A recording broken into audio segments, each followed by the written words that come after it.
study criminal justice. He would like to thank his mom and dad for always being there for him and being the best parents he could ever ask for. He would also like to thank his girlfriend Claire for showing up to every single game, even if he was just to be a game changer.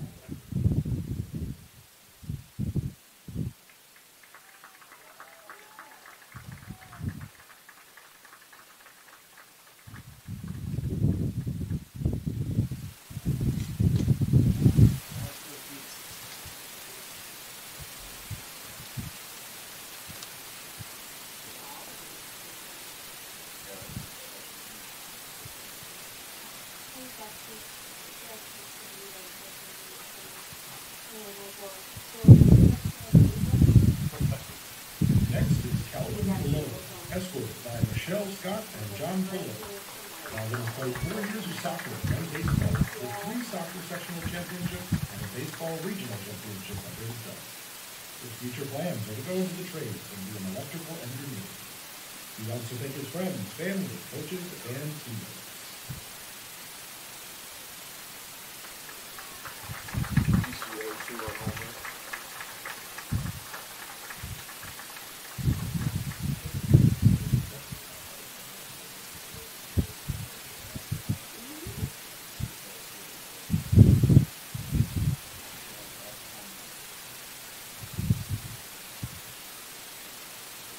Next, we have Chase Yannick, escorted by Michelle, John, and Brady Yannick. Chase is a current member of the HR's State Club and the State Club. His future plans are to attend IU Bloomington to get a bachelor's in exercise science, and then attend grad school in Indianapolis to become a physical therapist. He hopes to one day open his own physical therapy practice.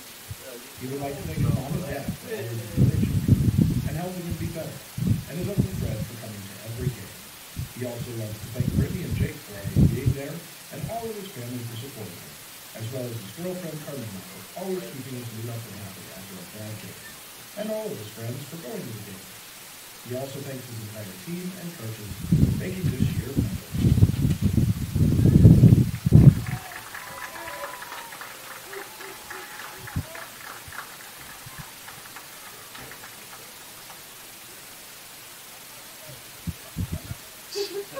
Just let me know whatever you want.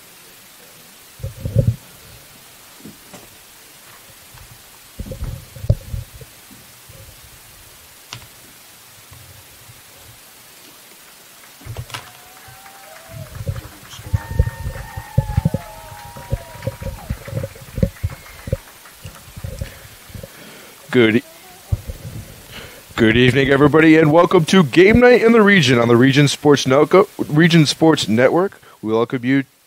We come to you tonight from Wheeler High School as Quintel Incorporated presents coverage of high school baseball as the Wheeler Bearcats host the Tri-Township Tigers. My name is Quincy Bell. I'll be doing the play-by-play for tonight's festivities. Today is senior night here at Wheeler High School. We just went through all of these senior night festivities. The 4 seniors being honored tonight for Wheeler are Nick Bravo, Fred Gates, Chase Yannick, and Calvin Pallone. All 4 of them are in tonight's starting lineup, so hopefully, for their sake, they have a pretty good night tonight. First pitch is scheduled for 7 p.m. It is currently 6:56, so we should have the first pitch coming to you any moment. It's a beautiful night outside for baseball, and today we give you your Economy Electric Heating and Cooling first pitch forecast. 57 degrees, clear skies, winds of 10 mile an hour to the northeast, the wind blowing from left field to right field, a nice little cross breeze. That's been your game night forecast brought to you by Economy Electric Heating and Cooling, keeping you cool in the summer and cozy in the winter. A lot of people might say 57 is a little bit cool for late May, but it's good. It's a good enough night for baseball. National anthem getting ready to be sung.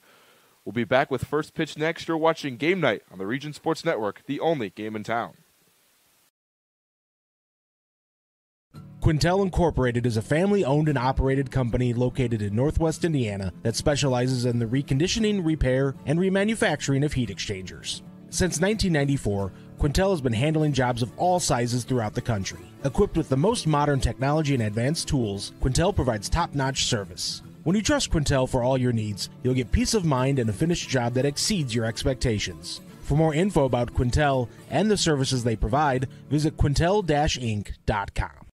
At Strack & Van Til, we believe grocery shopping should be simple. Now, shopping is easier than ever with our new and improved website. Find what you need fast. Browse your favorite products, add them to your cart, and check out in just a few quick steps. Choose between convenient in-store pickup or let us handle the heavy lifting. From our shelves to your doorstep. Skip the lines, shop your way, and spend more time on what matters most. With our rewards program, enjoy incredible savings and personalized offers every time you shop. Shop online now at strackandvantil.com or download our app today.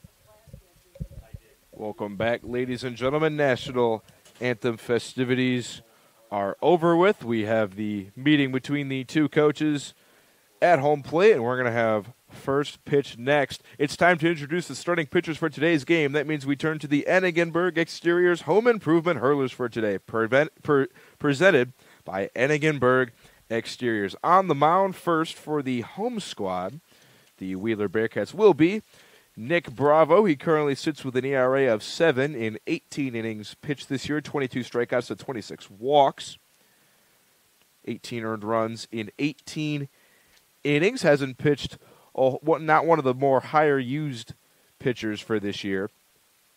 McLaughlin leads the team with 44 innings pitched, and Gates is second with 27. But Bravo gets the nod on senior night. Opposite him, for the Tri-Township Tigers will be Dylan Stewart. He sits at 1-4 with a 6.8 ERA in 23 2/3 innings pitched. He's given up 23 runs, 51 strikeouts to 32 walks. Decent amount of strikeouts there. So we should have a pretty even matchup on the mound today. Those have been your Enigen Exteriors Home Improvement Hurlers. For experienced roofing and siding contractors serving Indiana, Illinois, and Tennessee, visit them on the web at ebergexteriors.com. We now turn and look at the Great Lakes Sports Hub batting order for your visitors. The Tri-Township Tigers leading it off will be the aforementioned pitcher, Dylan Stewart, followed by Brad Urzik, Cody Vernich, Lucas Kaiser, Ethan Daly, Donovan Witas, Cade Kasoki, Hector Osonia, and Joe Simmerly. On the flip side, the lineup for the home squad, the Wheeler Bearcats, it will be Blake Laba, followed by Keegan Keel, Cash Machichi, Nick Bravo, and Fred Gates, two seniors hitting 4th and 5th. Vinny Tatini will hit 6th. Chase Yannick and Calvin Pallone, two more seniors, will hit 7th and 8th, and then Tyler Hughes will round out the lineup at 9. The defense for Wheeler to start it off, it will be Yannick, Keel, and Hughes in the outfield from left to right. On the infield from third to first, it will be Gates, Machichi, Tatini, Pallone. Labo will do the catching, and Nick Bravo on the mound to start this one for Wheeler. Both these teams have been struggling a little bit as we've come down the stretch in this season. Tri-Township currently sitting at 4-11, and Wheeler sitting at 9-15. So both these squads are looking for one last win before the sectional playoffs come around. That will be coming up next week. Region Sports Network will have a lot of coverage of those games, but they will be on the IHSAA network. So this game is being broadcasted on YouTube, Facebook, and on the IHSAA network. All the playoff games will be exclusively on the IHSAA network. So you'll have to turn there to see all of the playoff action. This is the last regular season game that will be doing this year. Dylan Stewart will come up to lead it off. You heard he will be starting on the mound for Tri-Township. On the hitting side, he's had a pretty solid season so far. He's hitting .304. 14 hits in 46 at-bats, 7 RBIs, 1 double, and 1 triple for the senior. Bravo comes set into the windup, and we're underway from Wheeler High School. First pitch is a fastball on the outer half of the plate for strike 1.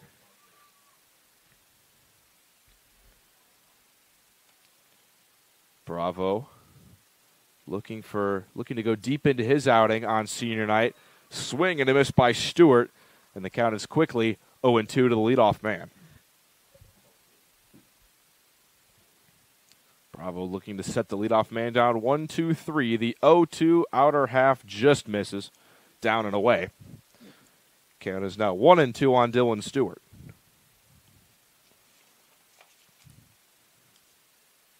Bravo kicks and comes again. Grounded back up the middle to Teeny.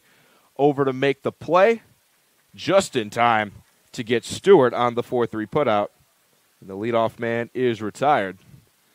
And that'll bring Brad Erzik to the plate. Hitting .217 on the year. 13 runs scored, 12 hits, 13 RBIs. He leads the Tri-Township roster in RBIs. Has his socks pulled up very high, almost above the knees. First pitch from Bravo is in there for a strike. I am a fan of the socks being up pretty high. Second baseman Tatini for Wheeler, who just made the last play, also has his socks in a similar way. 0-1 swing and a miss by Erzik, and the count is 0-2. My baseball playing days are over, but when they were active, that is how I would wear my socks. Maybe not that high, but I would still wear them that way. 0-2 swing and a miss, strike 3. And the first two men are down in order for Tri-Township, but that'll bring Cody Vernich to the plate. Number 3, Cody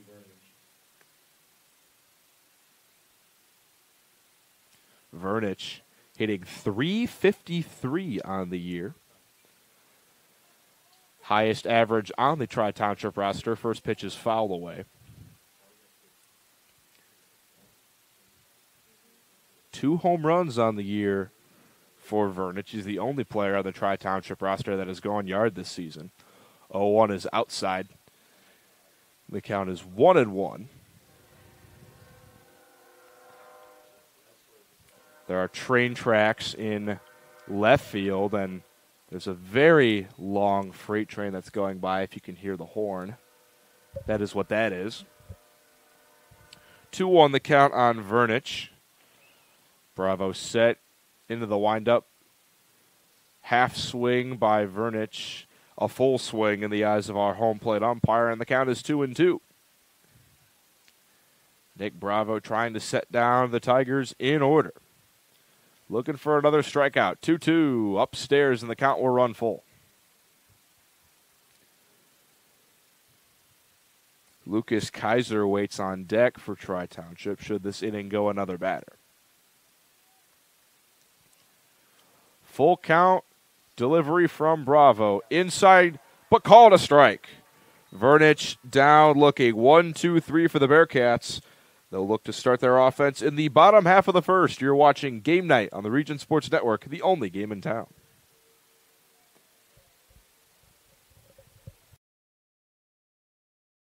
Four Seasons Mechanical proudly serves Northwest Indiana, providing quality, reasonably priced, reliable service. With a quality and comfort guarantee, the professionals at Four Seasons Mechanical offer a wide range of services in heating, ventilation, and air conditioning. Whether it's residential or commercial, Four Seasons Mechanical is there 24/7. To find out more, the website is fourseasonsmechanical.com or give them a call at 219-756-7020. Four Seasons Mechanical, your indoor air quality specialist.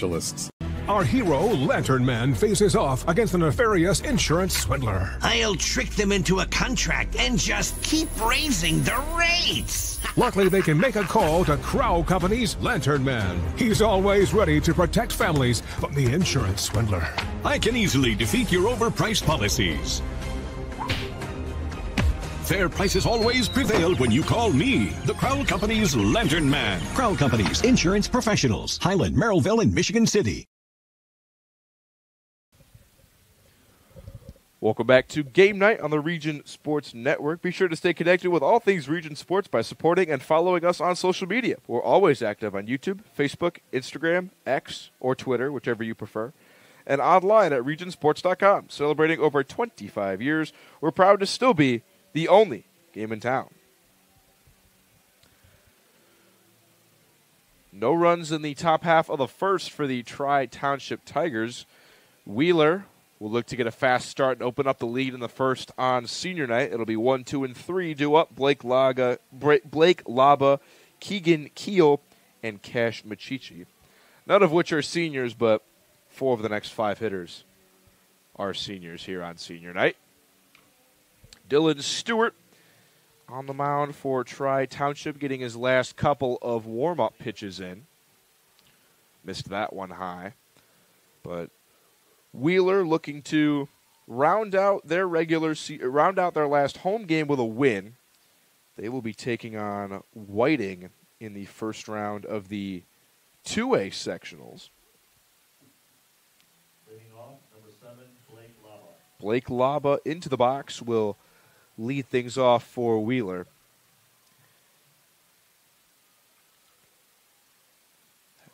Has scored 7 runs this year. Has been the primary catcher for most of Wheeler's games this season. Fouls off the first pitch into the netting.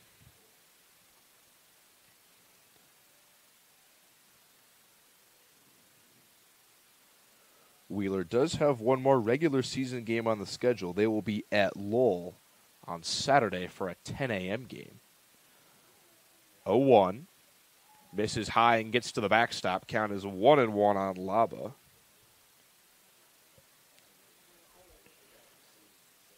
On the other hand, for Tri-Township, they have 2 more games on their schedule. They will play. Actually, this is their last game on their schedule. They have 2 more. They had 2 games get canceled on Tuesday the 20th. They will take on Bowman Academy in the first round of their sectional in Class 1A. But both of these teams would love to get a win. You don't want to be heading into sectionals on a loss, kind of a sour taste in your mouth before playoffs. You'd like to end out the regular season on a win, if possible. Laba down on strikes. He flails at the breaking ball from Dylan Stewart. And there's 1 down at the bottom of the first for Wheeler, and that will bring Keegan Keel up to the plate. Keel hitting .286 so far this year. 10 hits, 6 RBIs. No extra base hits yet for him. Has played in 15 of Wheeler's 24 games. First pitch from Stewart. He shows bunt and fouls it right by the feet of our catcher, Wheatas. Count 0-1 on Keel. Keel has some pretty good speed in the second spot. He's playing center field today. Has stolen 4 bases so far this year in the 15 games he has played.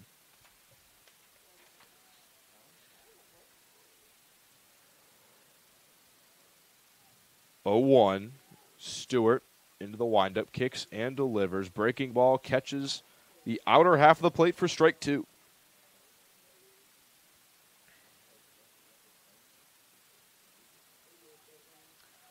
0-2 the count on Keegan Keel. Kick and the delivery from Stewart. Swing and a miss, strike 3. 2 batters, 2 strikeouts so far for Tri-Township starter Dylan Stewart. And that'll bring Cash Machichi to the plate, looking to break that trend and not let his team go down 1-2-3 in inning number 1.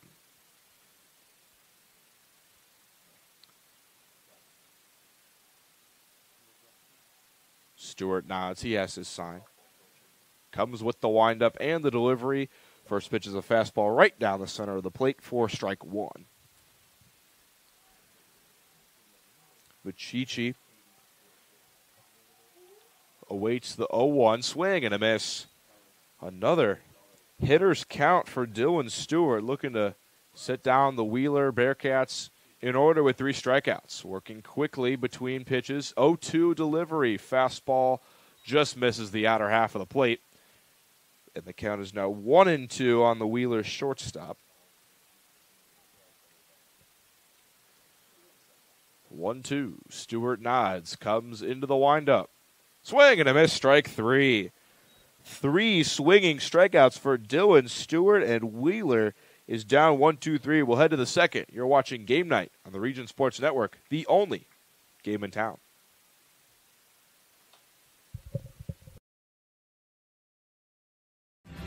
Thinking about what to do after high school? Consider a career with Boilermakers Local 374. As a Boilermaker apprentice, you'll earn while you learn. We offer excellent wages and benefits, and as part of our no-cost hands-on apprenticeship program, you'll learn from the best in state-of-the-art training centers and on the job. Become a union Boilermaker and get on your way to a great career. Find out more, visit www.local374.org or call 219-845-1000. With offices in Munster and Cedar Lake, Ethos Dental Group offers a full scope of general and cosmetic dentistry with expertise ranging from porcelain veneers to dental implants, crowns, and bridges. At Ethos Dental Group, you're assured that Dr. Mark Stojkovic and his associates, Dr. Emily Hansen and Dr. Brian Douts, utilize the latest in technology. Check out ethosdentalgroup.com or call 219-595-3432 to schedule an appointment. Ethos Dental Group, dental care you can believe in.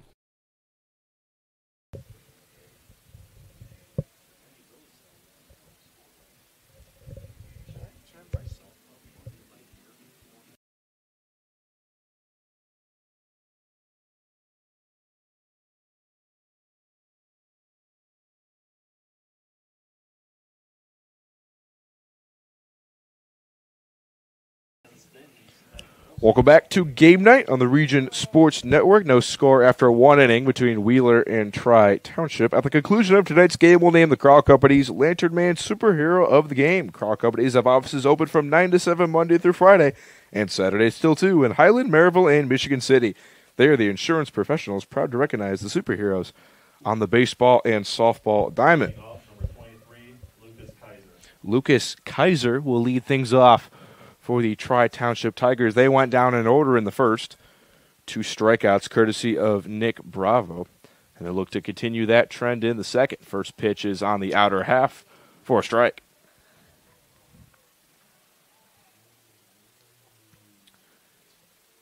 Kaiser, so far with a few games left, is hitting .225 on the young season. 5 RBIs, 9 hits, and 11 runs scored. He has a 1-1 count. Bravo delivers. Line to second and caught by Tatini for the first out. Decent piece of hitting there from Kaiser, but unfortunately for his sake, it found a glove. Good job, though, to work the opposite way. That ball will get through more times than it doesn't. That'll bring Ethan Daly up to the plate, the number 5 hitter. First pitch from Bravo bounces way before it gets to the plate.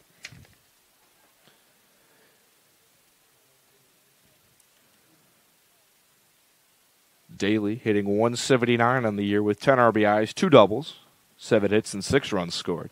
1-0 pitch. Swing and a miss. Count is 1-1.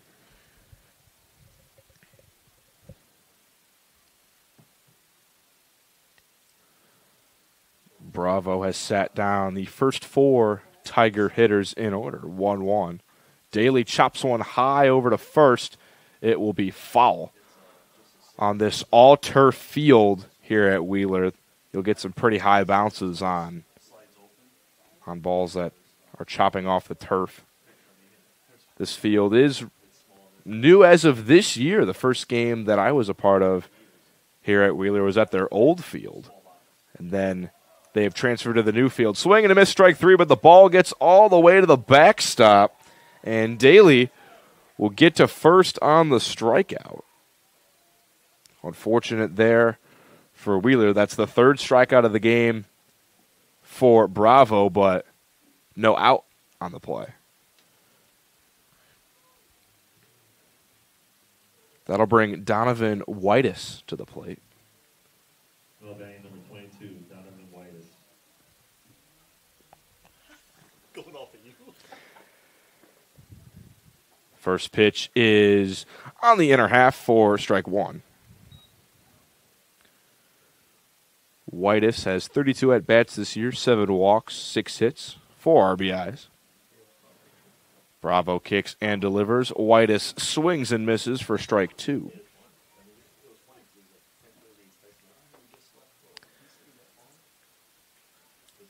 Ethan Daly leads off of first.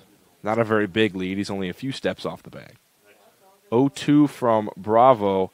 Just misses down and away, and the count is 1-2 on Whitus.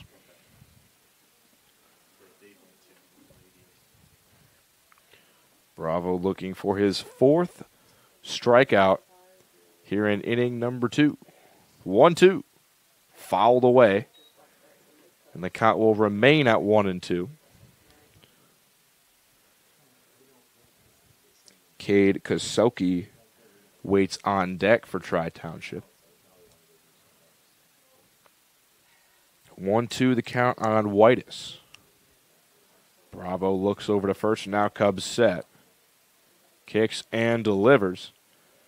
Misses downstairs, and the count is now 2-2.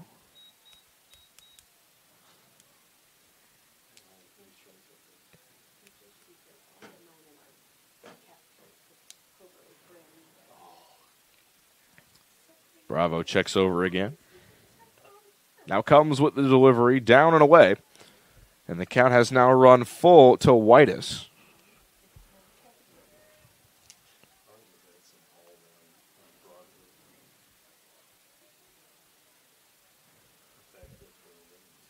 Daly still leads off of first.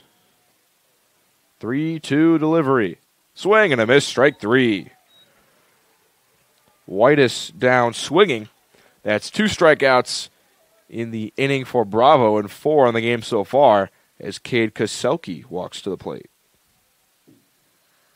Well, batting number 19, Cade Koselke. 278 on base for Koselke. From the left-hand side of the plate, takes outside for ball 1.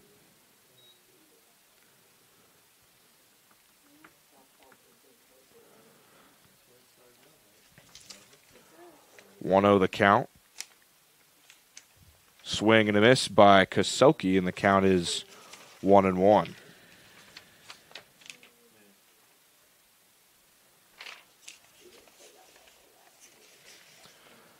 Bravo looking back. Daly over at first. Comes with the 1-1. Catches the knees for strike 2. Bravo looking for his 3rd strikeout of the inning and 5th of the game. Cubs set. Delivers the 1-2. Inner half, but called. Strike 3. Bravo ends the inning with 3 strikeouts, no runs, no hits, no errors, 1 runner left on base. We'll head to the bottom half of the second. You're watching Game Night on the Region Sports Network, the only game in town. Flip the switch, a light turns on. Press the button, machines and instruments come to life. Touch the screen, communicate with the world. Simple tasks, guaranteed results, every second of every day. That's the power of power. And that's the power brought to you by the Nika contractors and electrical workers of Local 531. With 40 years of experience serving Indiana, Illinois, and Tennessee, Ennigenberg Exteriors has only had one goal in mind: to achieve excellent customer service. From commercial and residential roofing to siding, window, and door replacement, Ennigenberg Exteriors delivers 110% customer satisfaction from the first hello to the final walkthrough. Visit Ennigenberg.com for more information, or give them a call at 219-365-2837. Ennigenberg Exteriors, restoring hope one project at a time.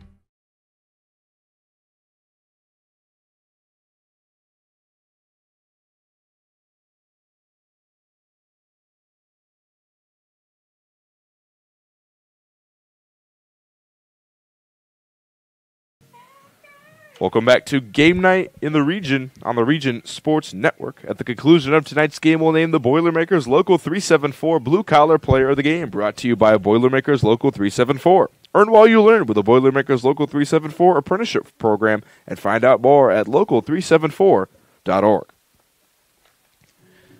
Dylan Stewart has been on fire through at least the first inning of this game for Tri-Township. He got Blake Laba, Keegan Keel, and Cash Machichi all to strike out swinging. Nick Bravo, his fellow starter in tonight's game, will look to buck that trend out of the cleanup spot, but leading off the second. First pitch to him is way low. It bounced for ball one.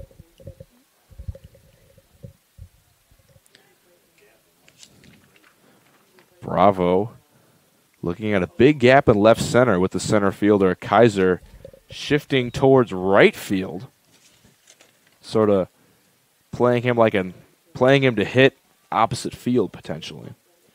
Bravo has been by far and away the best hitter in this Wheeler lineup. He's hitting .443 on the year. 1-1 is down and away for ball two.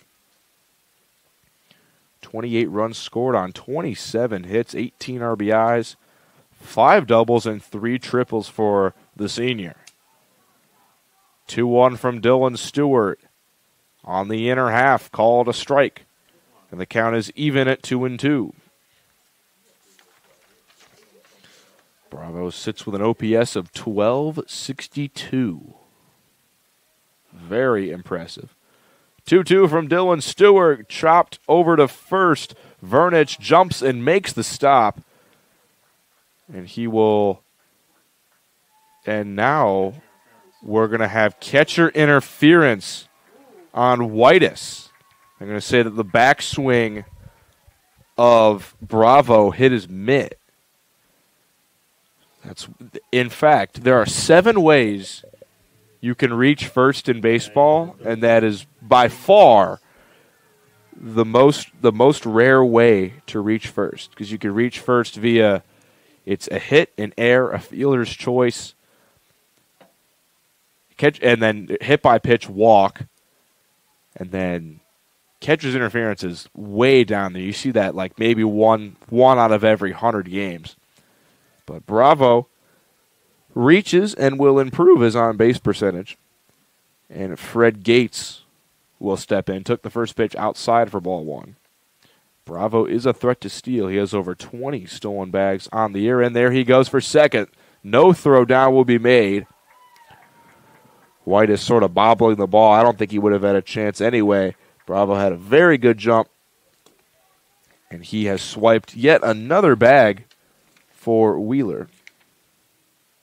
That is his 22nd stolen base on the year.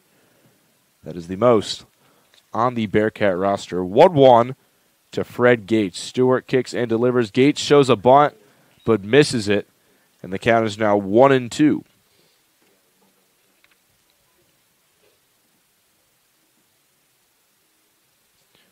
Stewart looking for his 4th strikeout of his outing.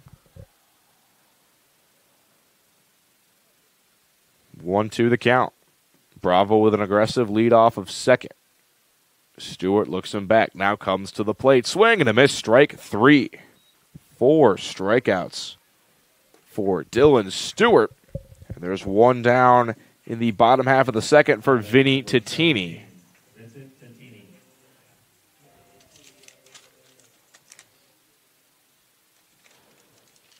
Titini also with the knee-high socks.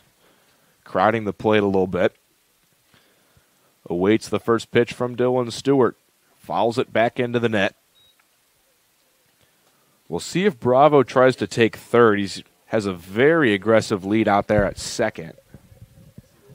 I would not be surprised if at some point he tries to take third. Stewart comes set. Looks back, Bravo at second. Now comes to the plate. Gates takes high for ball one.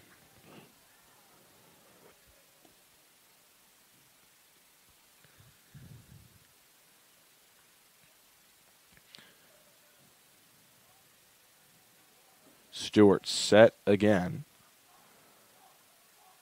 Now kicks and delivers. Fly ball in the air, down the line and right. Urzik giving chase, but it's out of his reach and lands foul. The count now 1-2 on to Teeny.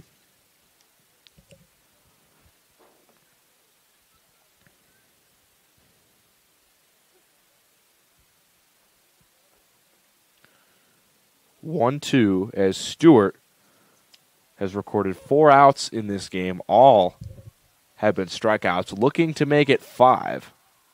Nods, he has his sign. Looks back, Bravo at second.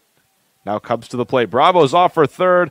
Looking, strike 3, throw down. Not in time. Bravo with his 23rd stolen base on the year and second of the inning. But there's 2 outs as Stewart gets his 5th strikeout of the outing, and Chase Yannick will step in for Wheeler.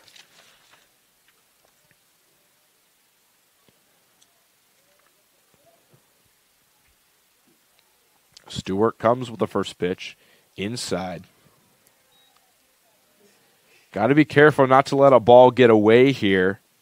If you're Stewart with Bravo sitting on third, you don't want that first run to come in without even surrendering a hit.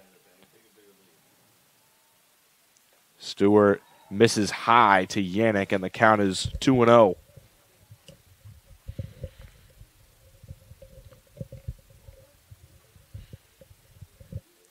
No runs yet in this game. No hits yet in this game. 2-0 the count on Chase Yannick. Stewart delivers, swing and a miss. 1 strike on Yannick.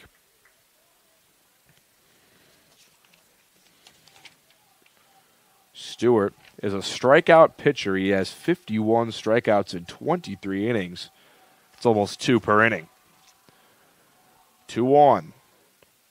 Slider catches the outer half of the plate. And Stewart has battled back. The count is now even at 2-2. Averaging just under 2 strikeouts per inning. Had 3 in the first, 2 already in the second. Looking to make it 3 and get this game back into the hands of his offense. 2-2. Misses outside, ball barely gets away from the catcher Whitus, but not far away enough for Bravo to score from third. That would have been a gamble if Bravo decided to come home. Probably would have been a pretty close play at the plate, but you don't want to make the last out at home. Yannick looking to drive in that first run. Full count. Payoff pitch from Stewart. Curveball misses high. Yannick earns himself a walk, and the inning will be extended for Calvin Pallone. Now batting number 15, Calvin Pallone.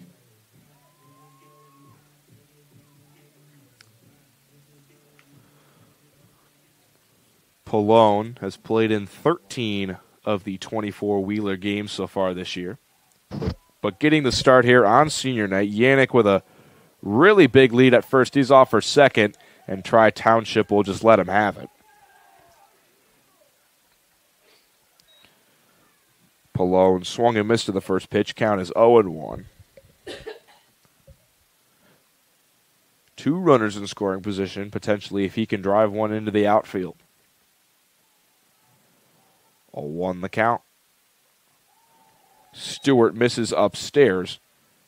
Count now even at 1-1.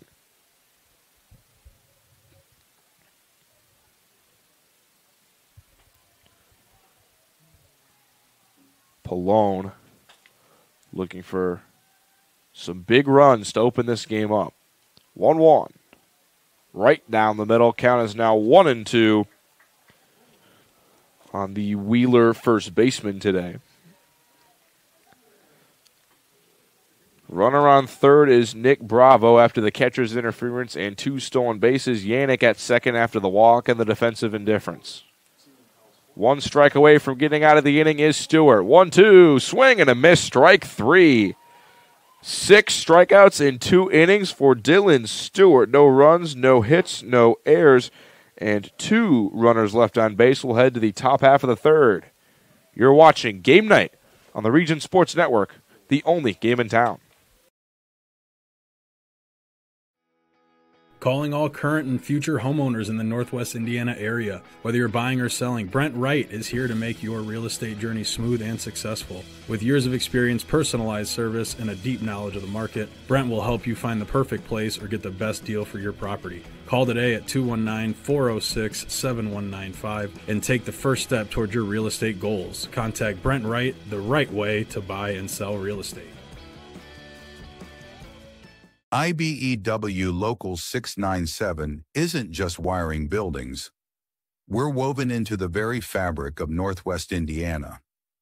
We're your neighbors. Our kids go to school with yours. We stand in the same bleachers cheering for the same high school teams. When you hire a union electrician, you're not just getting the highest quality work. You're supporting our community. IBEW Local 697, proudly powering our own.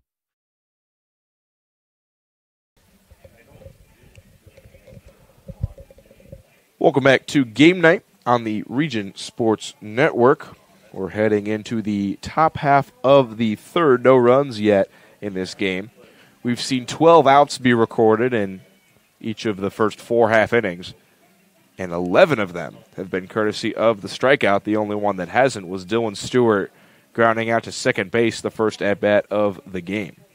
Stay with us after the game when we'll name the Ironworkers 395 play of the game, presented by Ironworkers Local 395. Ironworkers Local 395. To find out how you could become a union ironworker, visit ironworkers395.com.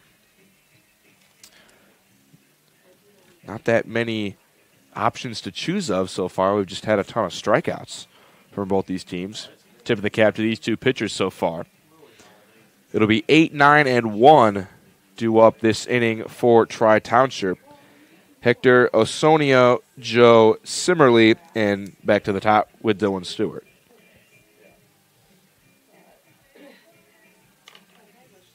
This is as mentioned earlier, this is the last regular season game that will be broadcasted on the Region Sports Network, for baseball at least.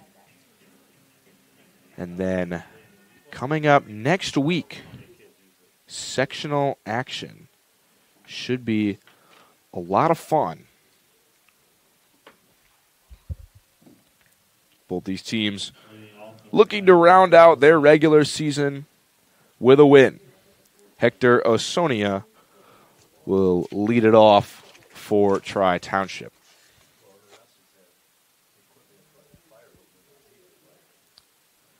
Four hits, 4 RBIs, and 5 runs scored in 15 games for Osonia.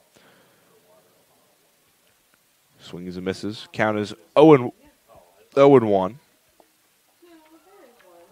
Waves at the 0-1, and the count is now 0-2 on Osonia. Bravo looking for strikeout number 6 in his outing. 0-2 to the 8-hitter. Fouled away, straight back. And the count will remain 0-2.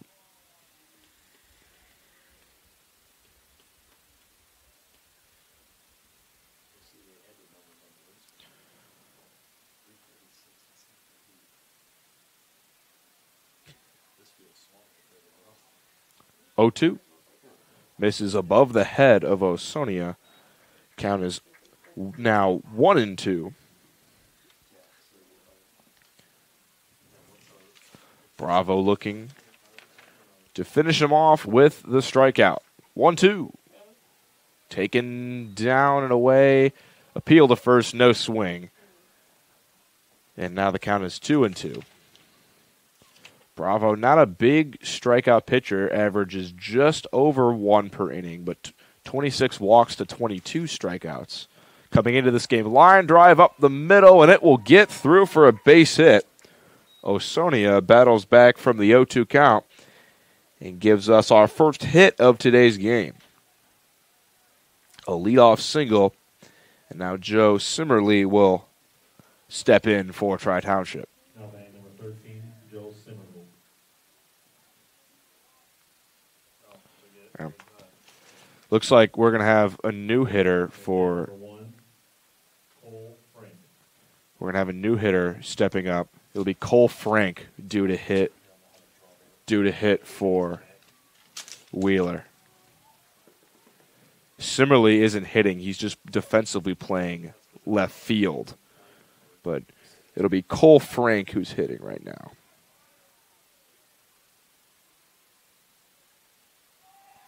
The lineup I was given had Frank at 10, so I just assumed he was the one not playing in the field. Off for second is Osonia, and he's going to get there with a stolen base.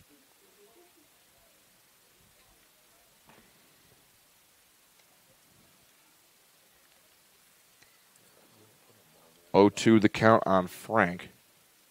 Takes down and away. Good block by the catcher. Lava will prevent Osonia from getting up to third. The goal for Frank in this at-bat would be put something in play to get Osonia to third with only one out for the top of the order. Grounds one to second, and he will do just that. Tatini will make the throw to first. A little bit of small ball here from the Tigers. A single, a stolen base, and a ground out has their leadoff man up to third. And now Dylan Stewart will step back to the plate. Stewart, any ball in play, will look to score Osonia from third. Both of the corners are in for Wheeler, Pallone, and Gates. First pitch from Bravo misses upstairs for ball one.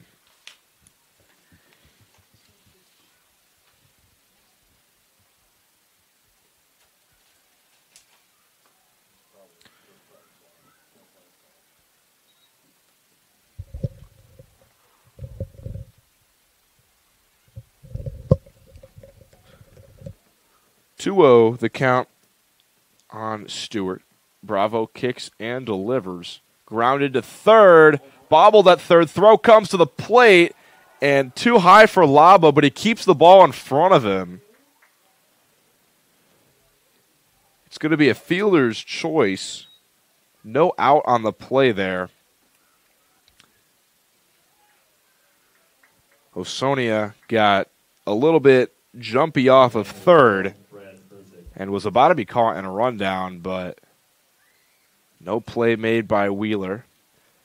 You'd rather that, though, than having the ball get to the backstop and a run scoring. We'll see if Stewart goes off for second, and they have him in a rundown. Osonia is off for home, and the ball is misplayed at second.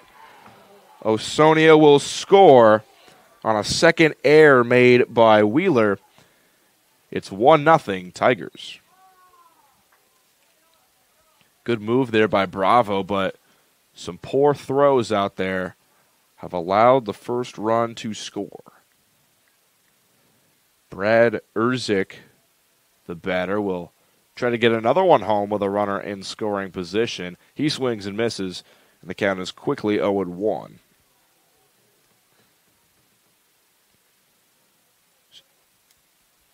Some defensive miscues for Wheeler. 0-1. Swing and a miss by Urzik. And the count is 0-2.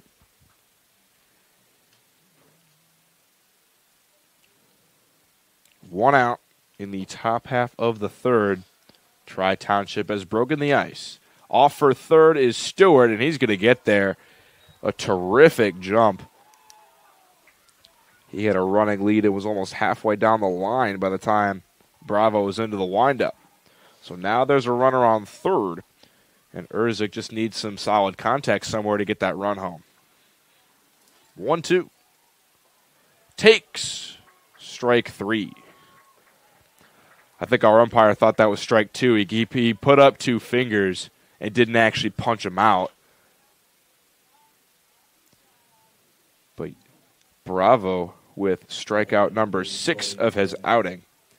And that'll bring Cody Vernich to the plate. He is by far and away the most dangerous hitter in this Tri-Township order. Struck out looking at his first at-bat, but with 2 outs, he's definitely the guy you would want up at the plate. Takes down and in. And with a base open, you can pitch around him. and not give him anything too good to hit. 2-0 the count on him. Bravo comes set, kicks and delivers. It's upstairs, and the count is 3-0. Now we'll see if Vernich decides to swing at this 3-0. This runner on third, 2 out is a spot where a hit is definitely better than a walk. He takes the 3-0, and it's high. First walk of the game for Bravo. And for a pitcher that struggles with walks a little bit, that's something that you do like to see, not surrendering a walk until the third. And it wasn't a spot where you were able to pitch around a guy. Lucas Kaiser will now try to get the run home for the Tigers. First pitch to him is down and away for ball 1. Bravo with 2 quick innings in the first and second, but has had to work here in the third. 1-0 on the outer half for a strike at the letters. 1-1 the count on Kaiser.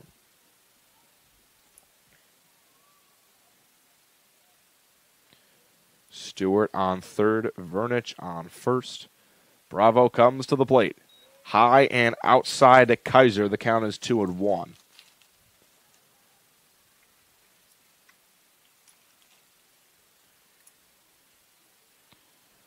Sun slowly starting to set here at Wheeler High School. 2-1. Lined into right, but foul and out of play into the Tri-Township bullpen. And the count is now even at 2-2. Bravo looking for the strikeout, trying to get out of this third inning with only the 1 run allowed. 2-2. Swing and a miss, strike 3. 7 strikeouts for Nick Bravo, but Tri-Township is the first to score 1 run on 1 hit, 2 errors, and 2 runners left on base. Wheeler will look to get that run back in the bottom half of the third. Find out if they can next. You're watching Game Night in the Region on the Region Sports Network, the only game in town. Earn while you learn from the best hands in the business. The Bricklayers Allied Craft Workers for Indiana, Kentucky Apprenticeship. That's right, this is a paid apprenticeship. I'm getting an education while learning a trade and getting paid for it. The thing that surprised me the most about this apprenticeship program is the respect I've received after the proper time and training. Classes start soon, so apply now. There are training centers throughout Indiana and Kentucky. We are the Bricklayers and Allied Craft Workers for Indiana, Kentucky Apprenticeship. The best hands in the business. Can't wait for summer, but dreading the heat because your old AC let you down? Don't sweat it out this summer. Call Economy Electric Heating and Cooling. The professionals there can fix you up. Install a central air unit that'll last for years. Your family deserves to stay comfortable. And with a 24/7 emergency service, comfort is just a phone call away. Give them a call at 219-923-4441 or check them out on the web at 4ajobdoneright.com.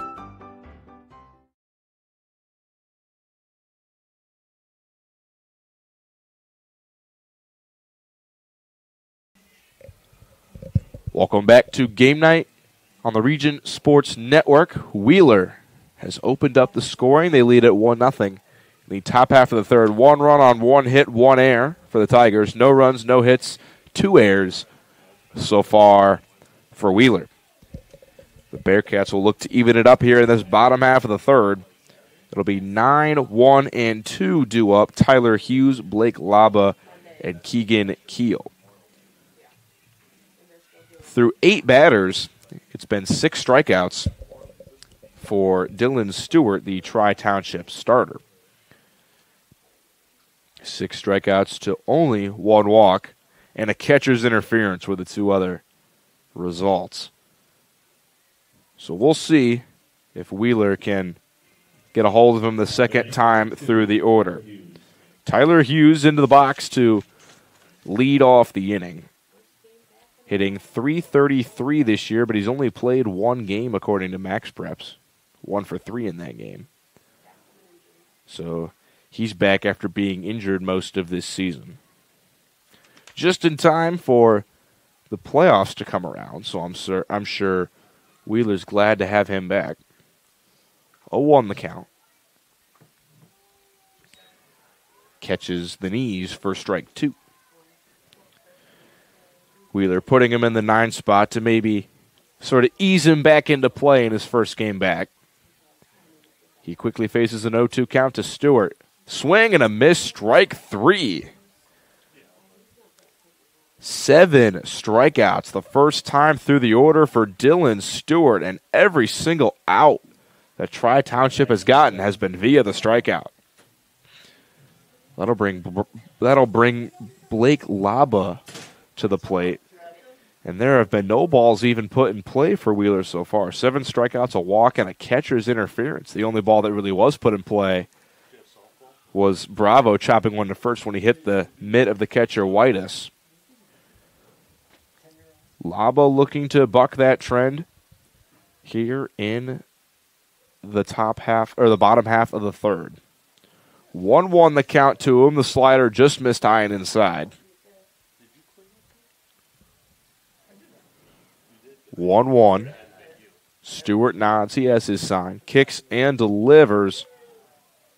Fastball just misses low for ball 2.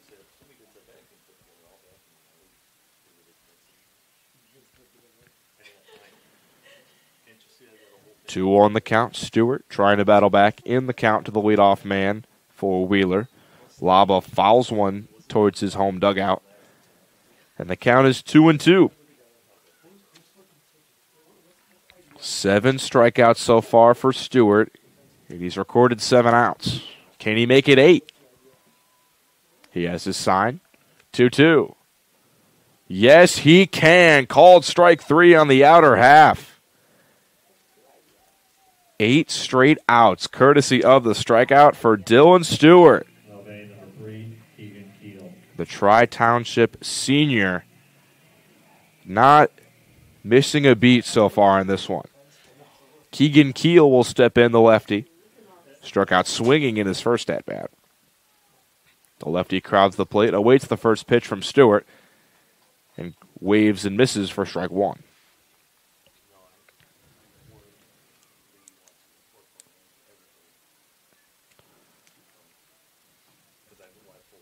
Keel hitting .286 on the year.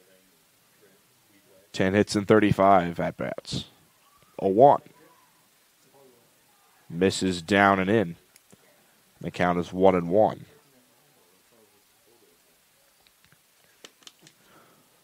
One nothing, the lead for the Tri-Township Tigers. They got that run courtesy of 2 errors last half inning for Wheeler. And with the way Dylan Stewart's been pitching, that 1 run could be all they need, depending on how deep Stewart can go into this game. 1-1. Fouled away by Keel, and the count is now 1-2.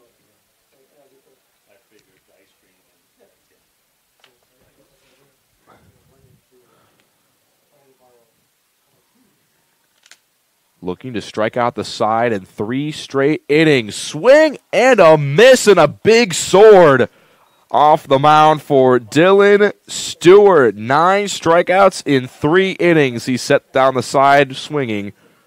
3 straight innings. We are witnessing something impressive so far through the first half. We'll head to the second half of this game, top of the 4th. Coming up next, you're watching Game Night on the Region Sports Network, the only game in town. Blythe's Team Sports in Valparaiso is a leader in athletics apparel and equipment sales. With in-house production including screen printing, trophies, embroidery, and more, Blythe's can help you to create the perfect look. For more information, visit them online at teamblythes.com. Blythe's Team Sports in Valparaiso, where the athletes shop. Hi, this is Tim down at Tire Pros and Auto Superstore, 5200 Cleveland in Maryville. 219-887-3333 is our phone number. We've been serving the region and building relationships with our valued customers for the past 23 years. We have a wide variety of services, quality tires with the best warranty in the nation, and some of the most skilled mechanics I've ever worked with. Let us exceed your expectations. We're setting a new standard. Come on down, ask for Mike or Tim. We'll take excellent care of you. Thank you.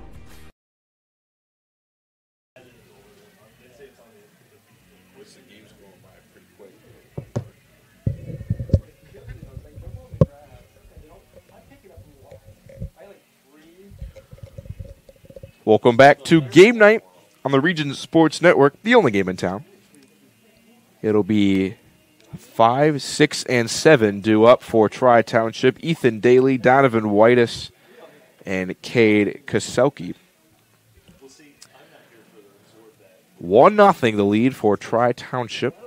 Their starter, Dylan Stewart, with 9 strikeouts in his first 3 innings, and struck out the side every single inning.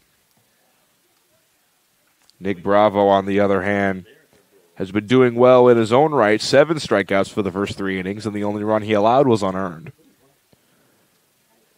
Daly will step in to lead it off for Tri-Township. He struck out in the second, but reached first on a drop third strike. The ball got to the backstop, and he was able to reach, did not score. He was left on first.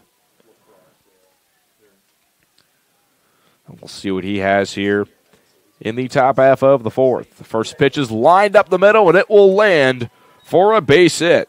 Ethan Daly ambushes the first pitch from Nick Bravo, and he's on to lead off the fourth. And that'll bring Donovan Whitus to the plate. He struck out swinging in his first at-bat. Bravo has been pounding the strike zone so far. 7 strikeouts to only 1 walk.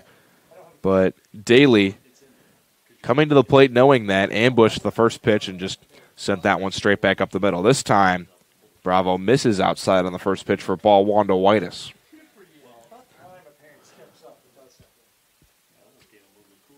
Bravo set, kicks, and delivers. Popped up, foul, and just shy of the top of the netting on the third base side. Count is now 1-1 on Whitus.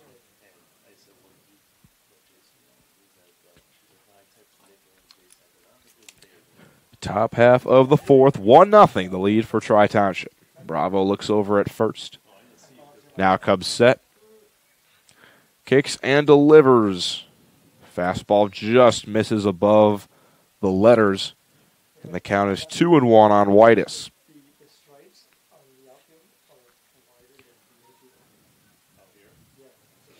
Coming set is Bravo. 2-1. Fouled back into the net again, and the count is 2-2.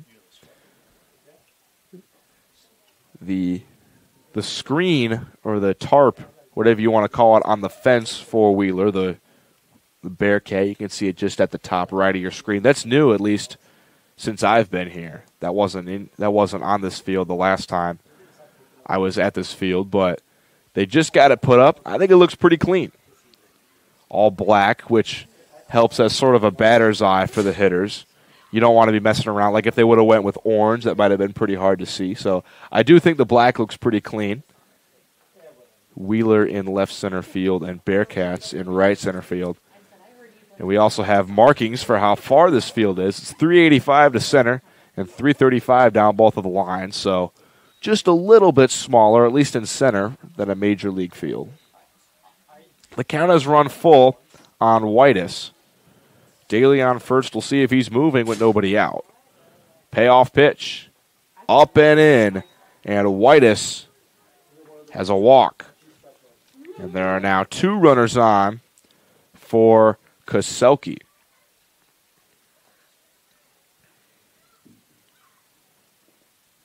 Bravo with some pretty clean innings through the first 3 innings, but he'll have to battle around 2 leadoff runners here. 7, 8, and 9 up next for Tri-Township. First pitch to the lefty, Kaselke misses downstairs. We'll see if Wheeler tries to employ some more small ball here. This could be a decent spot to potentially lay down a bunt. 1-0. Catches the outer half for strike 1.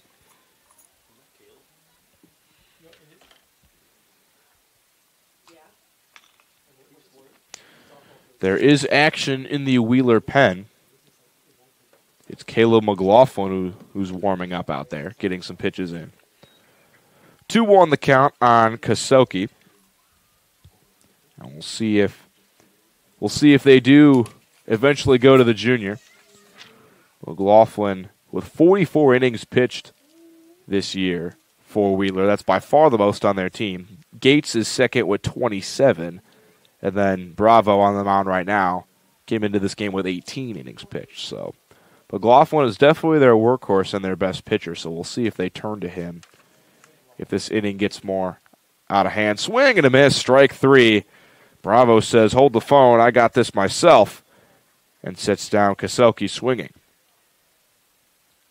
That'll bring Hector Osonia to the plate. He singled, stole second, later scored in the third inning. He's the only run so far in this game. He put a pretty long at-bat into play. Was down 0-2 in the count, worked the count back to even at 2-2, and then later singled up the middle.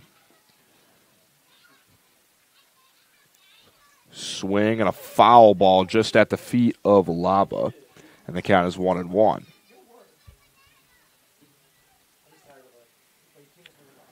Two on, one out. Osonia looking to do some more damage and get this lead up to 2 or potentially 3 for Tri-Township. That ball just misses outside. The count is 2-1.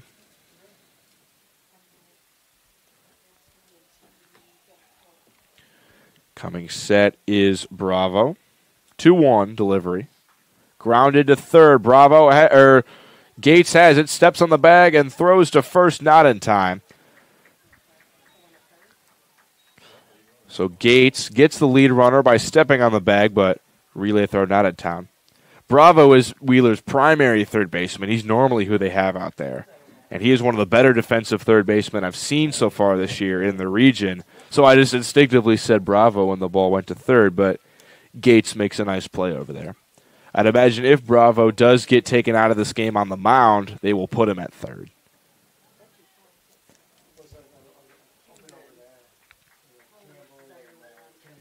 That'll bring Cole Frank back to the plate. He grounded out to second in his first at-bat, but he did advance a runner, which helped lead to that first Tri-Township run.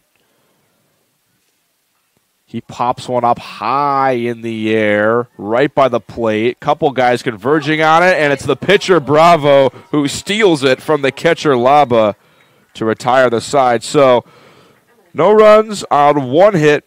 No errors and 2 runners left on base. Bravo was able to work around the first 2 runners reaching base in the inning. And we'll see if Wheeler has an answer for Dylan Stewart in the bottom half of the 4th. Find out next. You're watching Game Night on the Region Sports Network, the only game in town.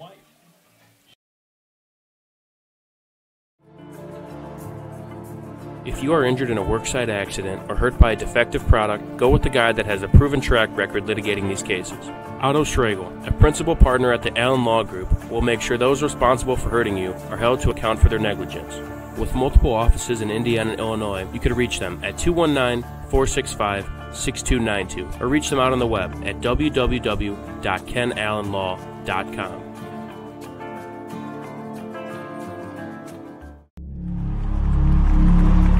Some see a wrestling match. We see a 6-minute lesson in grit.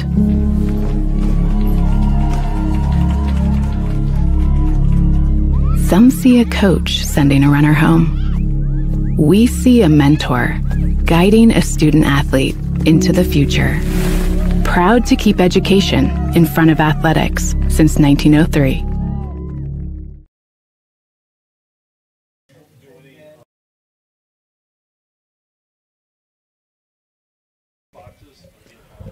Welcome back to Game Night in the Region on the Region Sports Network.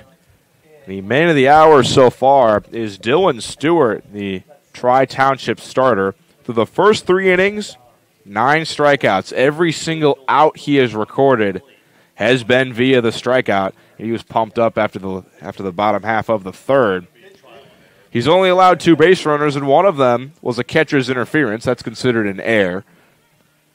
So that's not even really charged to him. He allowed 1 walk to Chase Yannick in the 2nd, but since then, so far, it's been strikeout, strikeout, strikeout, catcher's interference, strikeout, strikeout, walk, strikeout, strikeout, Strikeout, strikeout.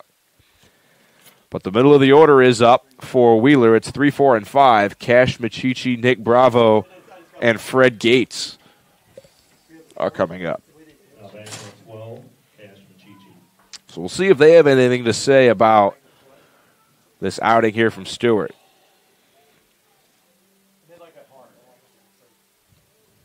He's set, kicks, and delivers. Swing and a miss for strike one. A little bit of music being played from that first pitch, but now it's off. 0-1 the count on Cash Machichi. Stewart kicks and delivers. Slider over the plate for strike two.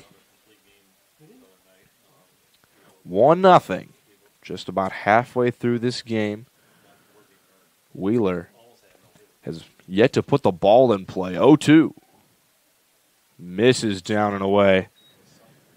Whitus went for the frame there on that bottom half. You see him try to snap his mitt up a little bit after catching it. Part of why he missed it, trying to steal a strike there at the bottom half of the plate.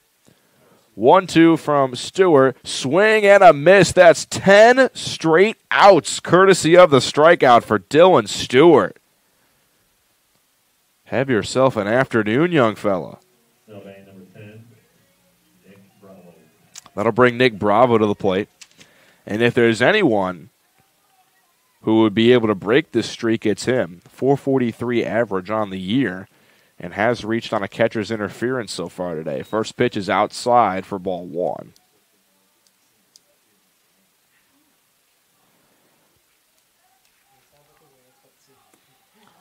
One-0. Stewart nods. Kicks and delivers. Swing and a miss by Bravo. Count is 1-1.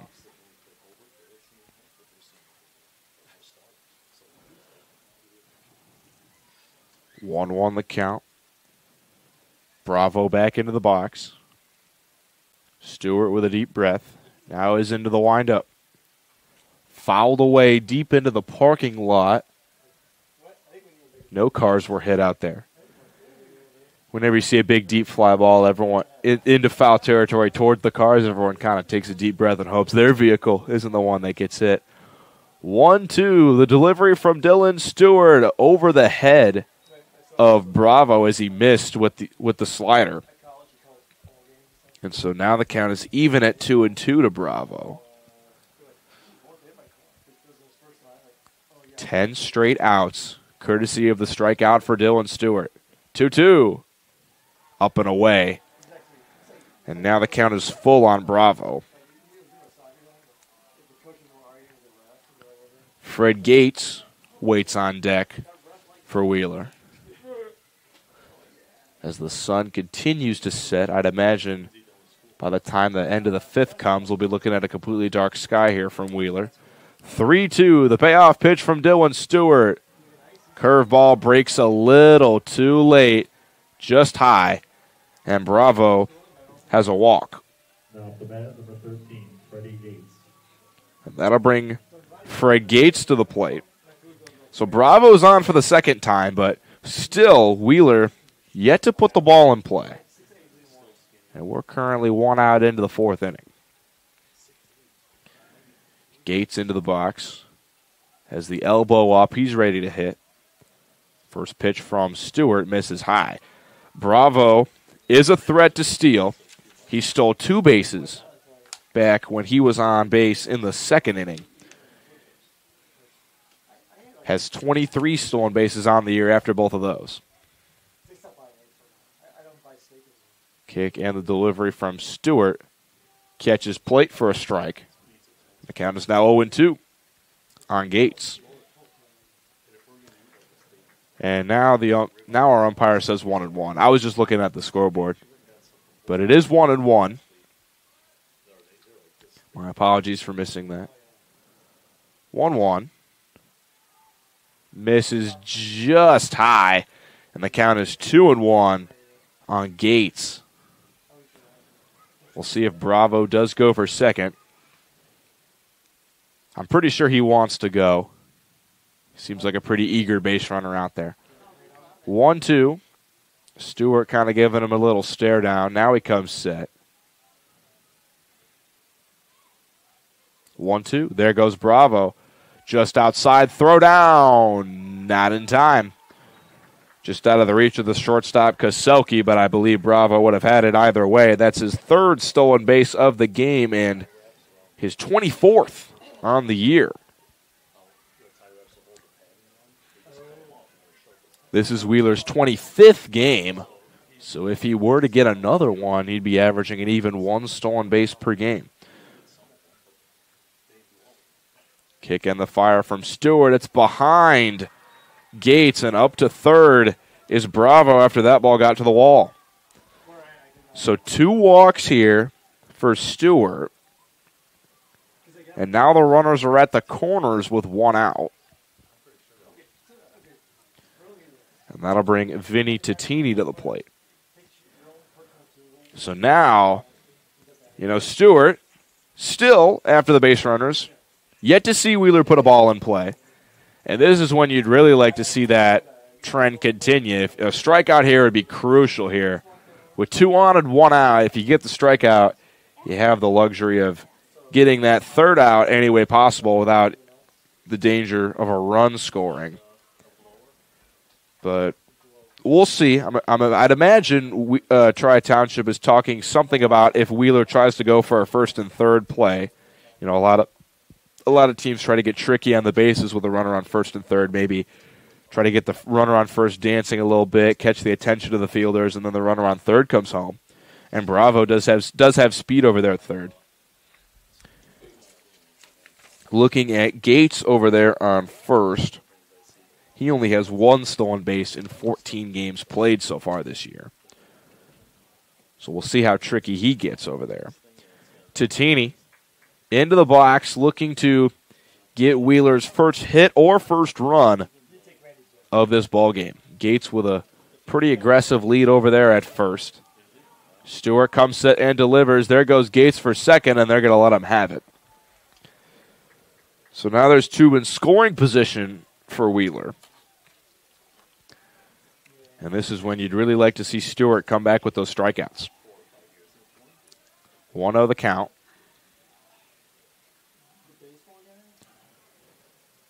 Stewart comes set. Kicks and delivers. Big swing and a miss at a pitch well below the zone for Titini. Count is 1-1.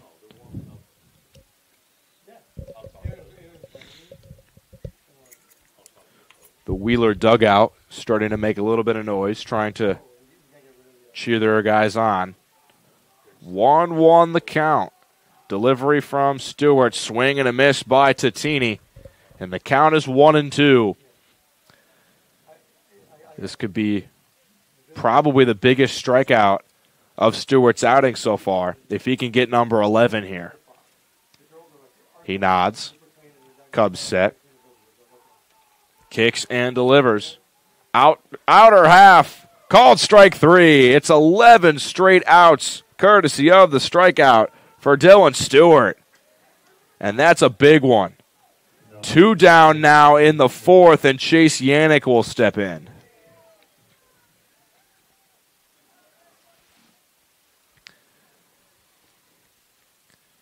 Yannick in a big pressure at bat. 2 runners wait in scoring position for him. But no one has put the ball in play for Wheeler. He swings and misses for strike 1.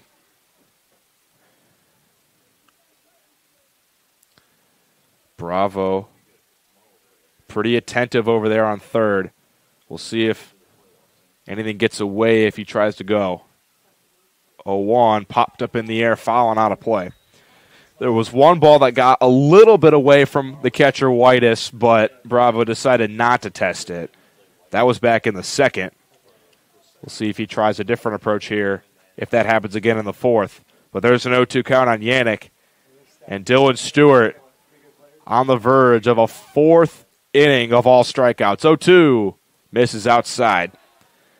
And the count is 1-2 to Chase Yannick.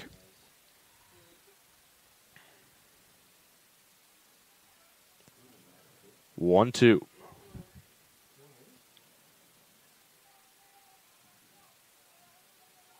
Stewart shakes off his catcher. Now he nods. 1-2. Misses, and the ball does get to the backstop. Coming home is Bravo, and we're tied. Throw down to third. And back to third is Gates. But the run does come home to score, and this game is tied at 1. Stewart, that is probably the first time I think I've seen him shake off his catcher, Whitus. I don't think I've seen him shake off his catcher all game until that pitch. And the ball gets to the backstop, and this game is tied. He shakes off his catcher again. Now he nods. Has the sign he likes. 2-2 to Yannick. Curveball called, strike 3.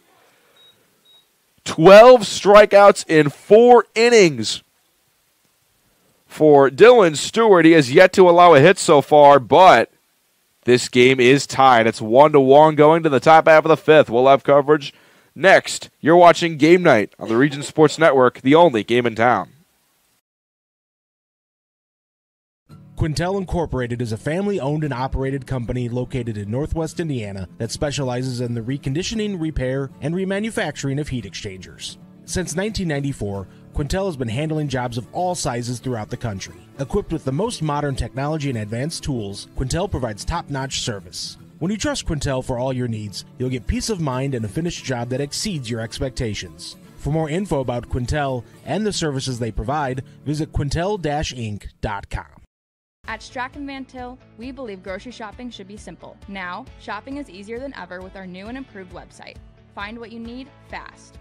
Browse your favorite products, add them to your cart, and check out in just a few quick steps. Choose between convenient in-store pickup or let us handle the heavy lifting. From our shelves to your doorstep. Skip the lines, shop your way, and spend more time on what matters most. With our rewards program, enjoy incredible savings and personalized offers every time you shop. Shop online now at strachanvantil.com or download our app today.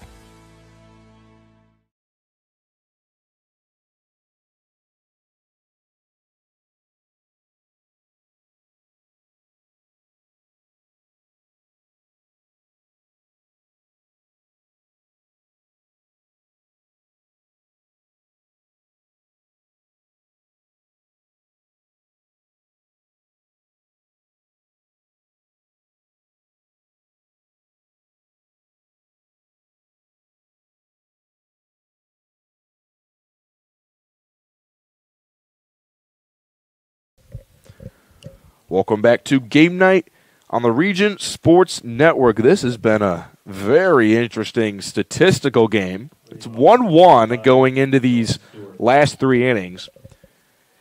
Starter Dylan Stewart, who's currently at the plate right now for Tri-Township, has 12 strikeouts through 4 innings. Every single out he's recorded is via the strikeout, and he's yet to give up a hit. But 2 walks and a passed ball has this game tied at 1. This ball popped up high in the air. 3 players converging on it in shallow left. It's Cash Machichi who calls everybody off and makes the catch. And on the other side, for Wheeler, Bravo has been great in his own right.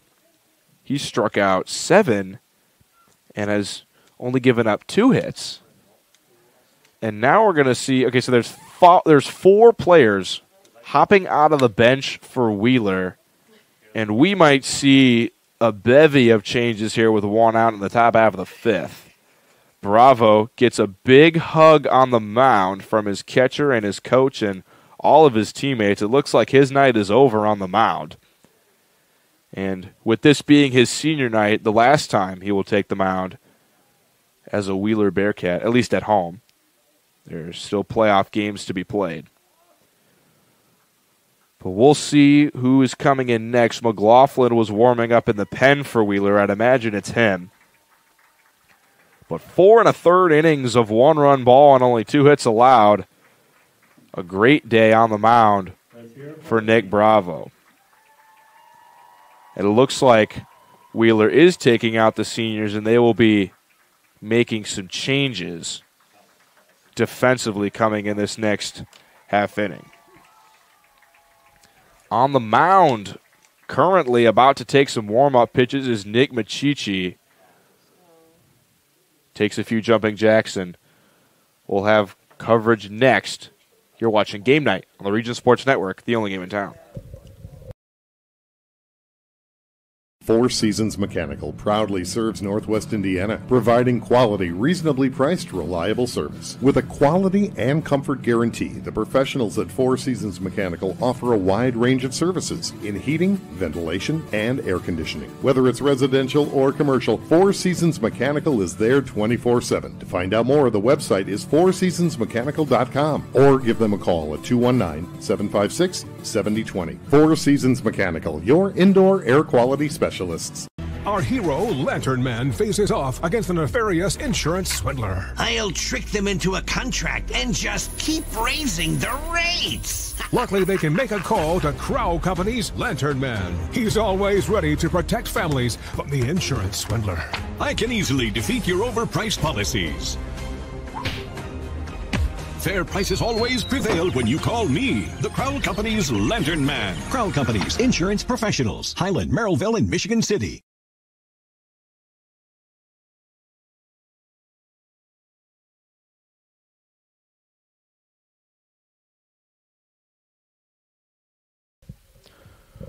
Welcome back. We have some changes to tell you about for Wheeler. First of which is the new pitcher. It'll be Nick Machichi on the mound to take things over for Wheeler. He will be your next Ennigenberg hometown hurler. Machichi currently on the year.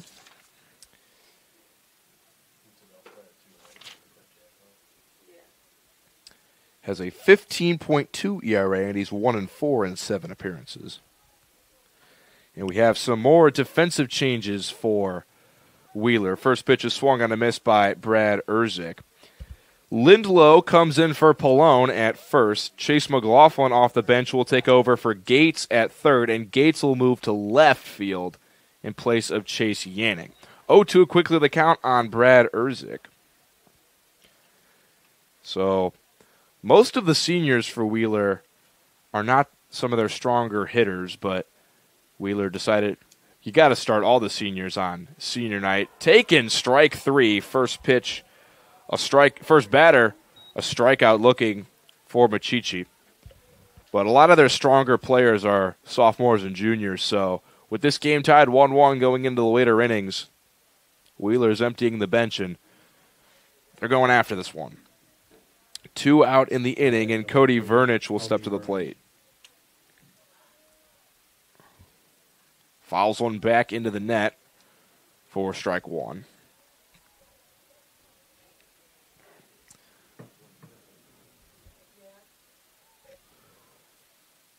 Machichi is set. Now steps off. Coming up for Wheeler in the next half inning, it'll be 8-9-1 with some new hitters coming to bat. 0-1 to Vernich is outside, and the count is 1-1 to the Tiger 3 hitter. He struck out in the first and walked in the third. Machichi shakes. Now he nods, has his sign. 1-1. Misses downstairs, and the count is 2-1. 1-1, the score here from Wheeler High School. We've only seen 2 hits so far in this game, and we're into the 5th. Swing and a miss by Vernich. He was looking to do some damage with that swing. The count is now even at 2-2. Machichi looking for his second strikeout and to get out of this inning and go to the bottom half of the 5th with this game still tied. Outer half just misses the plate. And the count is now full on Vernich. Machichi working quickly. Comes set again. Delivers the payoff pitch. Curveball grounded back up the middle. Tatini over to field it on a backhand. Throw to first. Not in time. Vernich goes to the head first slide, and he beats out the throw. That is a player desperate for that base hit.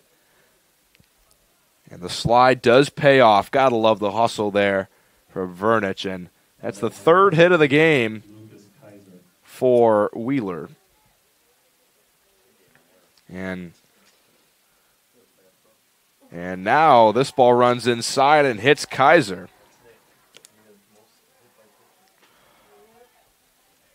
Machichi has struggled a little bit with hit by pitches this year. He leads the Wheeler team in hit by pitches on the mound. Number 21, Ethan Daly. So now Ethan Daly will step in. 2 runners on after the 2 quick outs. First pitch from Machichi. Hits the helmet of Daly. So back-to-back hit by pitches on back-to-back pitches. Now the bases are loaded. In a blink of an eye, in 3 pitches, the bases are loaded for Tri-Township, and now Laba, the catcher for Wheeler, has a talk with his pitcher. And now Donovan Whitus will step in. So 2 quick outs in the inning, and then Cody Vernich beats a throw out at first with a head-first slide. And then back-to-back hit by pitches, he now finds himself at third.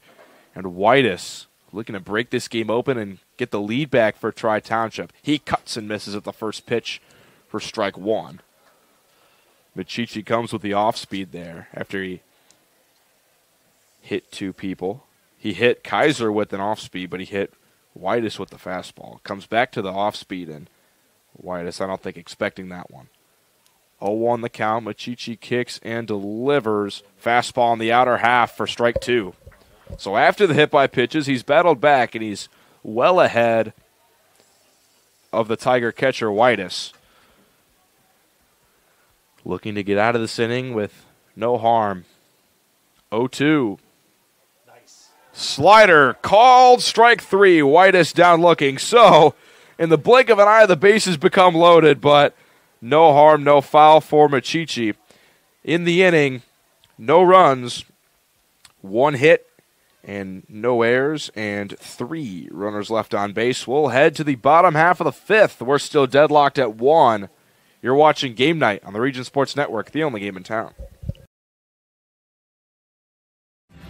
Thinking about what to do after high school? Consider a career with Boilermakers Local 374.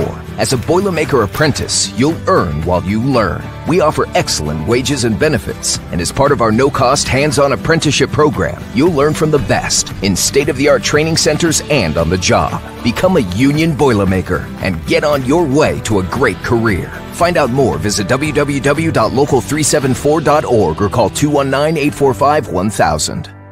With offices in Munster and Cedar Lake, Ethos Dental Group offers a full scope of general and cosmetic dentistry with expertise ranging from porcelain veneers to dental implants, crowns, and bridges. At Ethos Dental Group, you're assured that Dr. Mark Stojkovic and his associates, Dr. Emily Hansen and Dr. Brian Douts, utilize the latest in technology. Check out ethosdentalgroup.com or call 219-595-3432 to schedule an appointment. Ethos Dental Group, dental care you can believe in.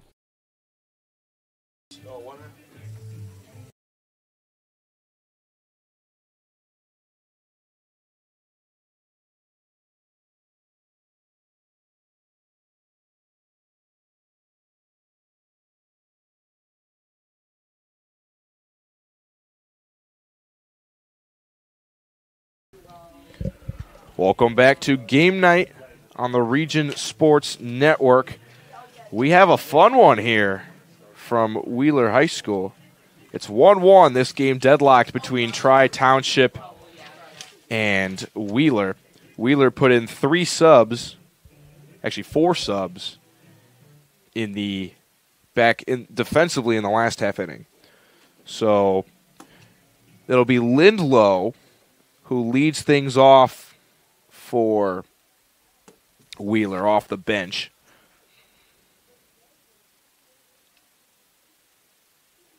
We'll see if he has anything to say about Dylan Stewart on the mound for Tri-Township. No hits allowed so far for him, and every single out that he's recorded has been via the strikeout. I hope I don't sound like a broken record to you guys watching at home, but It's been impressive so far. You don't see too many streaks like this too often. And I, for one, am curious to see how long he can keep things going. But David Lindlow off the bench might have something to say about that for Wheeler.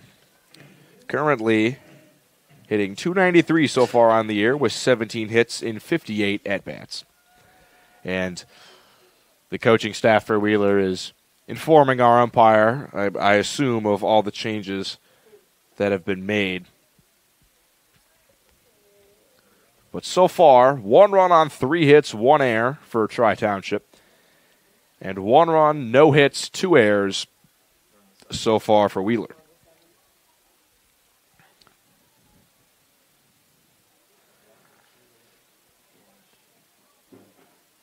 And so now it looks like all the lineups have been straightened away with both coaching staffs, and Lindlow is free to step into the box and start this bottom half of the 5th. Stewart was just about to get out of the 4th inning with no runs allowed, but with 2 out, let a ball get to the backstop, and Nick Bravo scored from third to tie this game at 1. 1-0 the count on Lindlow. Kick and the fire from Dylan Stewart. Swing and a miss by Lindlow. Count now even at 1-1.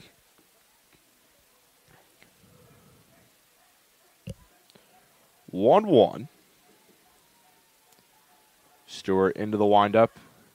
This one misses and gets away. Still, with all the outs coming via the strikeout, Wheeler yet to put a ball in play for this Tri-Township defense to handle. 2-1. Delivery from Stewart. Curveball just misses high. But this game very well could have just been played with a pitcher and a catcher for Tri-Township so far.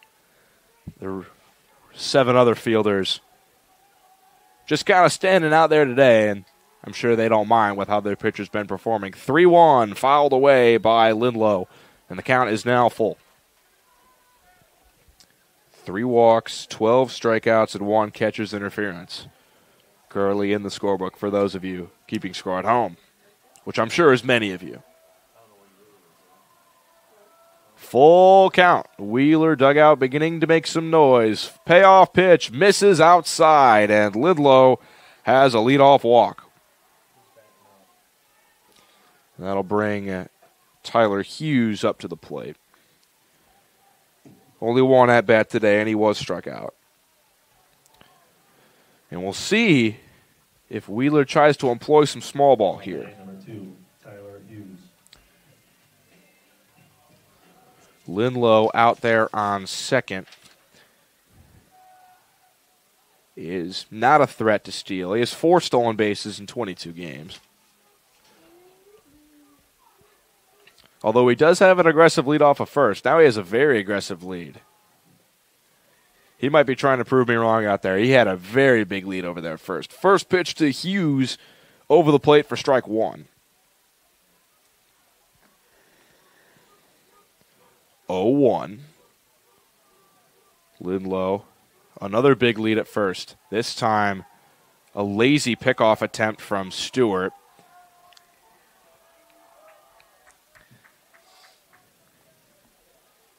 Lindlow back.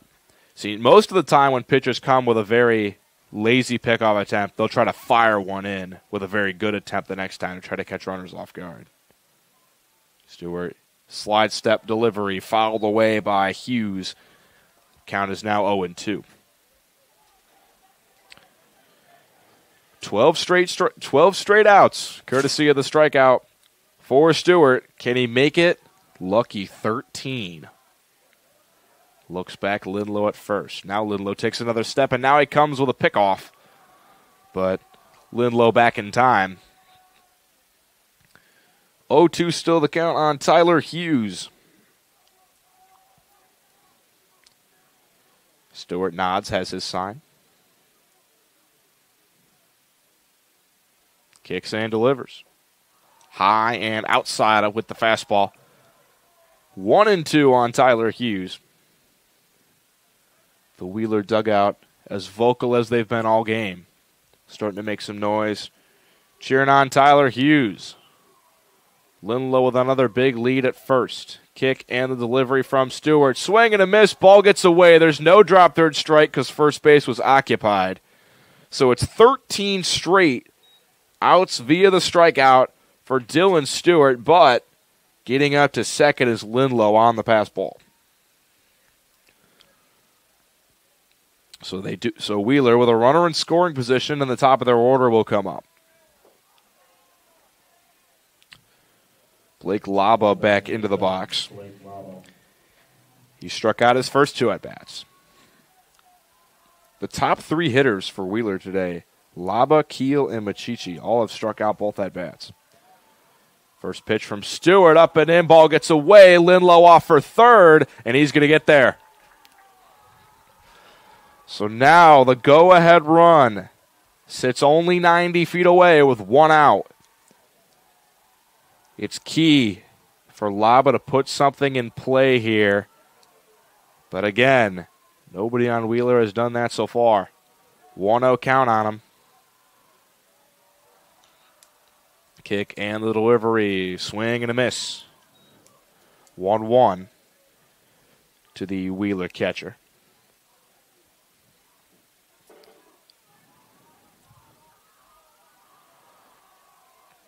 Four walks so far for Stewart, but this one in danger of scoring from third. Swing and a miss by Laba. And he's behind in the count, 1-2. Big at-bat here for both pitcher and batter. Stewart looking to win the battle. He nods, has his sign, comes set. Kicks and delivers. Swing and a miss, strike 3. 14 straight outs with the strikeout for Dylan Stewart. And that's a big one. It keeps Lindlow at third. And it'll be up to Keegan Keel to get the run home. I just noticed something. All of the Tri-Township outfielders are shifting towards the opposite field every time a batter comes up for Wheeler. They know their pitcher has a lot of velocity and people will be late. Chop to third. Kaselke gloves it. Throw to first is late. The run scores from third, and Wheeler has their first lead of the game on their first hit of the game from Keegan Keel.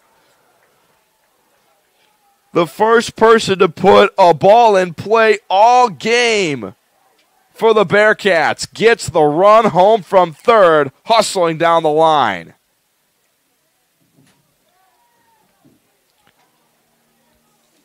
And now Cash Machichi will try to keep the trend going. The no-hitter is gone for Stewart, and the lead is gone. Still, though, Stewart, every single out has been a strikeout, but 2-1, the lead for Wheeler. Curveball misses high, and the count is 2-0 on Keel.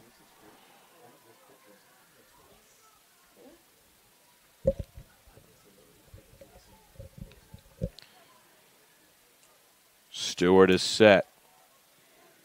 Kicks and delivers off for second is Keel. He will get there safely with a head-first slide. Both of these runs that Wheeler has pushed across have been courtesy of some stolen bases. Bravo has 3 stolen bases in this game, and now Keel has 1. And some pass balls have also helped Wheeler advance the base runners. 3-0, the count on Cash Machichi. He will take just beneath the knees for ball 4. 5th walk of the game for Stewart.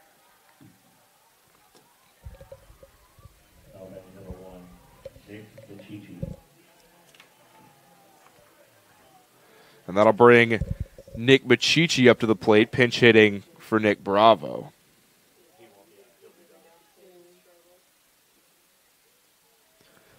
Bravo got relieved for Machichi on the mound, so now Nick Machichi will take his spot in the lineup.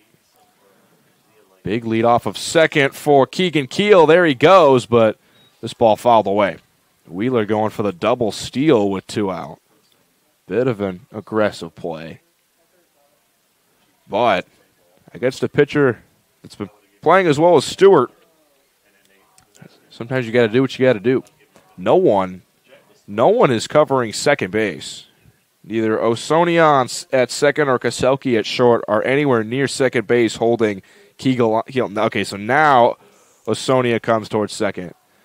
Still, though, a big lead over there for Keel. He doesn't go. This is a curveball that catches the outer edge of the plate, and Nick Machichi down in the count 0-2.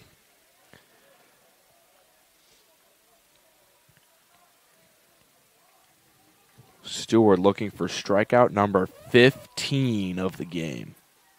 Looks back at second. Kicks and delivers. There go the runners, fouled away by Nick Machichi. So the count will remain 0-2.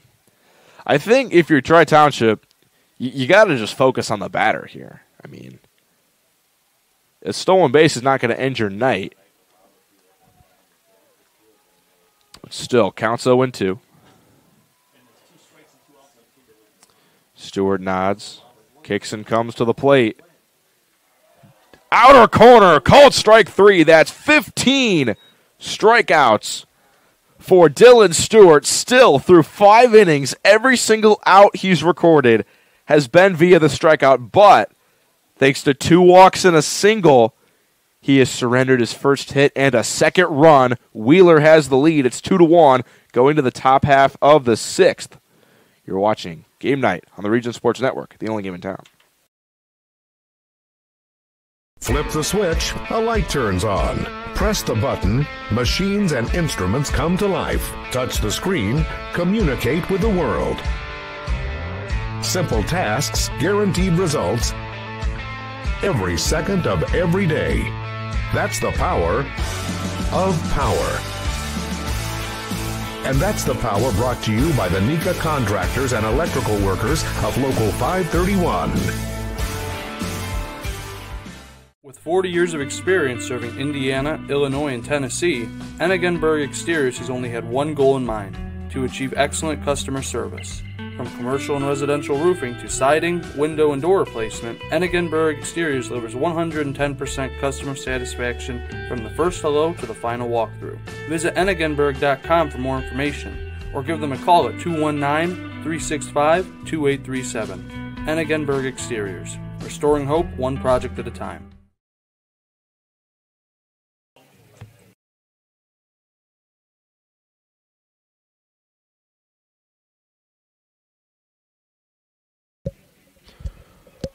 Welcome back to Game Night on the Region Sports Network. We've had a fun one so far from Wheeler. It's 2-1, the lead for the Bearcats. Dylan Stewart on the mound for Tri-Township. 15 strikeouts and 1 hit allowed, but currently on the hook for a loss. You don't see that too much.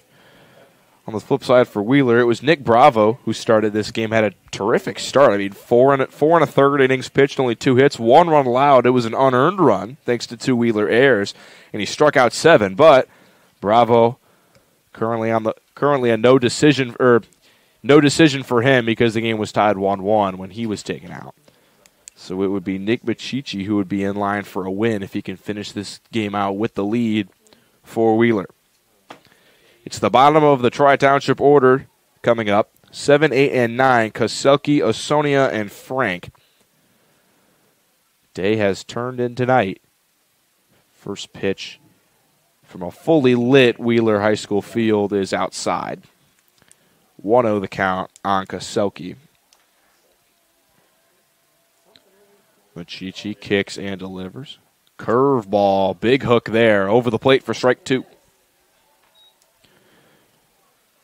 Both of Machichi's outs in the 5th inning came via the strikeout. Looking for his third. 0-2. Outer half, just missed. That was maybe one baseball off the plate. 1-2 now the count on Koselke. He has struck out in both of his at-bats today. 1-2. Grounded slowly up the first base line, but it'll roll foul. Count is still 1-2 on Koselke.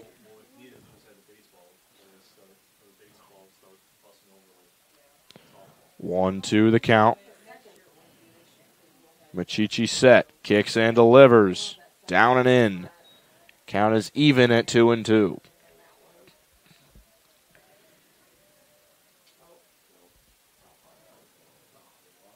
2-2. Machichi set. 2-2 payoff. Grounded, just foul.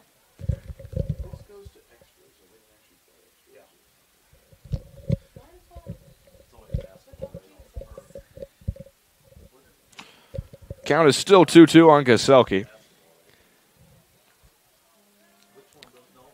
Comes set. Is Machichi. 2-2. Swing and a miss, strike 3. Koselke down swinging, and Tri-Township only has 5 more outs to work with. If they want to tie this game up, Hector Osonia will step in. He has singled and grounded into a fielder's choice today. He has scored the only run for Tri-Township. First pitch from Machichi on the outer half for a strike. I will say, there have been a lot of strikeouts in this game. I give kudos to our home plate umpire. Pretty much every pitch that has been a borderline pitch, he's called a strike. Which I would much rather have an umpire give the pitcher the benefit of the doubt with the strike instead of just seeing a parade of walks all game. So that is just one thing that I've noticed so far in this game. 1-1 the count on Osonia. Machichi kicks and delivers. Curveball broke a little too late. It's just high. And the count is 2-1 on Osonia.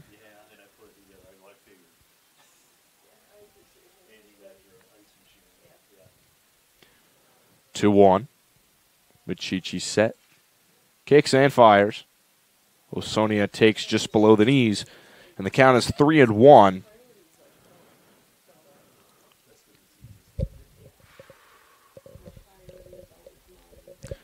Machichi set again, trying not to lose the Tigers' second baseman. 3-1. Curveball, beautiful pitch. Osonia fooled on that one. Turned away. He thought that ball was going to hit him. But it breaks over the plate, and the count is now full. Machichi working quickly. 3-2. And he misses low. So after the beautiful curveball, misses low on the fastball, and Osonia is on for the second time today with a walk. And we'll see how Tri-Township wants to play this. We'll see if they try to get a little bit aggressive, maybe try to steal a base here.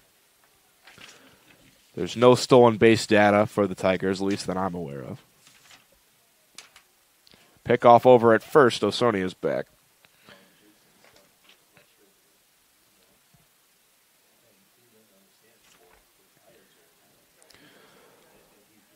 We'll see. Cole Frank, the batter. He swings and misses at the first pitch. But with the bottom of the order here, 9-hitter, maybe you try to push the envelope if you're Tri-Township. 0-1. There goes Osonia. Pitch was a curveball. Throw down is well wide of the bag, but it was a perfect pitch to go on. Osonia, every time, if you're stealing a base, you'll love for it to be a breaking ball. Just a slower pitch gives you more time to get down to second if you're the base runner. So now Osonia in scoring position. 0-2 to Frank. Swing and a miss. Laba applies the tag. A costly strikeout there for Tri-Township. But now the lineup will flip over, and it's Dylan Stewart coming up to the plate. He grounded out in his first at-bat, reached on an error in his second at-bat, and popped up to short in his third. So he's put the ball in play every single at-bat. And we'll see if he can find some turf in the outfield to try to score Osonia from second. First pitch from Machichi. Big swing and a miss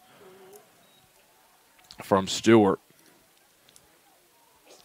And I'm sure he'd like to help himself out on the mound, too. 15 strikeouts and 1 hit allowed, but currently on the hook for a loss.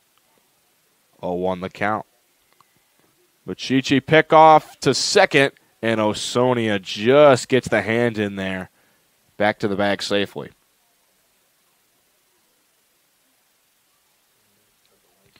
Two out, runner on second. 2-1 the lead for Wheeler. Trying to defend it. Nick Machichi steps off, now steps back on. Working quickly.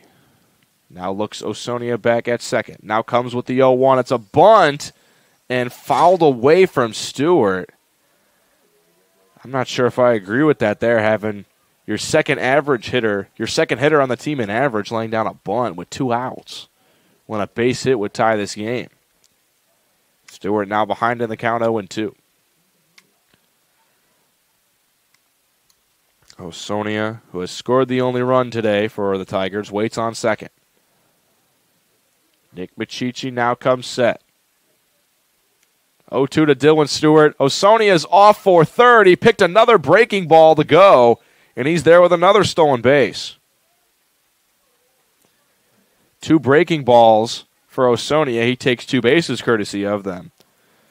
1-2, and now a pass ball would score this run from third. 1-2 from Nick Machichi. Grounded to short. Fielded by his brother Cash. Throw to first just in time to get Stewart. And Wheeler keeps the lead at 2-1. No runs, no hits, no errors, and 1 runner left on third. We will head to the bottom half of the 6th. Wheeler will look for insurance. Find out if they get some next. You're watching Game Night on the Region Sports Network, the only game in town. Calling all current and future homeowners in the Northwest Indiana area. Whether you're buying or selling, Brent Wright is here to make your real estate journey smooth and successful. With years of experience, personalized service, and a deep knowledge of the market, Brent will help you find the perfect place or get the best deal for your property. Call today at 219-406-7195 and take the first step towards your real estate goals. Contact Brent Wright, the right way to buy and sell real estate. IBEW Local 697 isn't just wiring buildings. We're woven into the very fabric of Northwest Indiana. We're your neighbors. Our kids go to school with yours. We stand in the same bleachers cheering for the same high school teams. When you hire a union electrician, you're not just getting the highest quality work.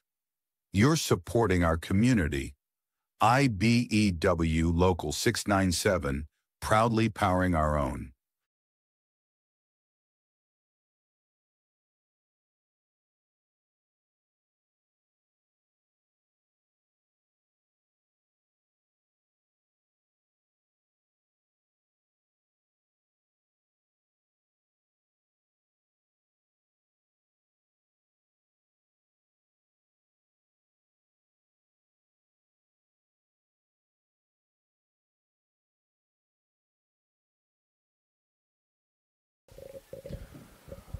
Welcome back to Game Night on the Region Sports Network.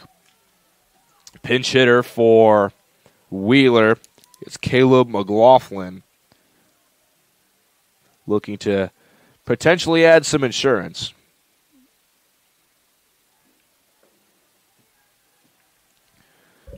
"15 strikeouts for Dylan Stewart and only 1 hit allowed, but it's 2-1 in favor of Wheeler. Wheeler able to push across that go-ahead run thanks to 2 walks and a single from Keegan Keel. He beat out a ground ball to shortstop. 0-1 the count on McLaughlin. He takes at the knees for strike 2.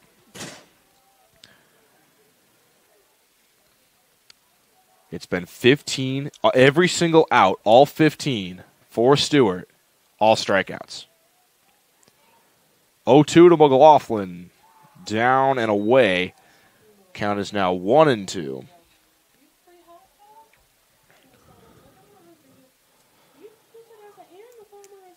Stewart trying to not lose McLaughlin. 1-2. Grounded slowly to second. Osonia has it. Throw over to first is in time. And, folks, we are in the 6th inning, and that is the first out that Tri-Township has made in the field.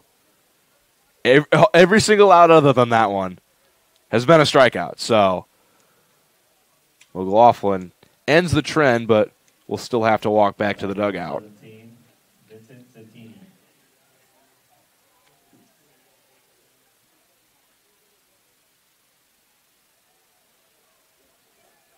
That'll bring Tatini up to the plate. He swings and misses at the first pitch for strike one.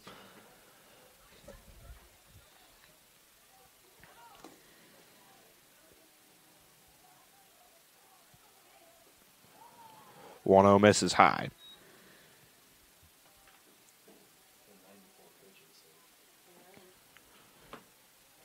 1-1 the count. Stewart kicks and delivers. Curveball misses upstairs.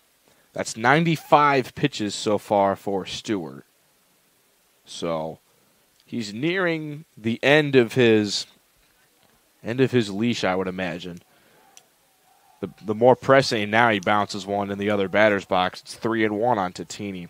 The more pressing issue, though, for Tri-Township is they need a run in the top half of the 7th to tie this game up, and then you worry about if Stewart is pitching another inning or not.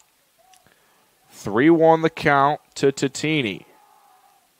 Misses down and away again, and Tatini has a walk.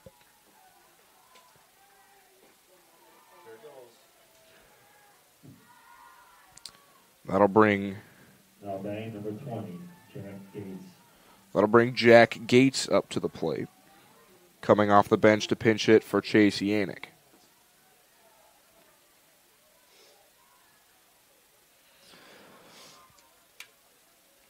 Gates wiggling the hands a lot and crowding the plate from the left side.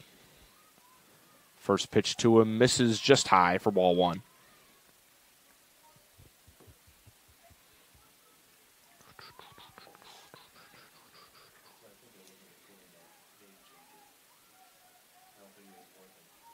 Tatini leads off of first. 1-0 count on Jack Gates.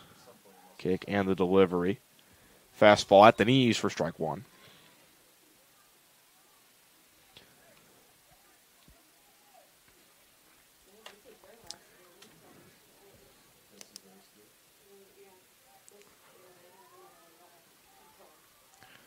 One.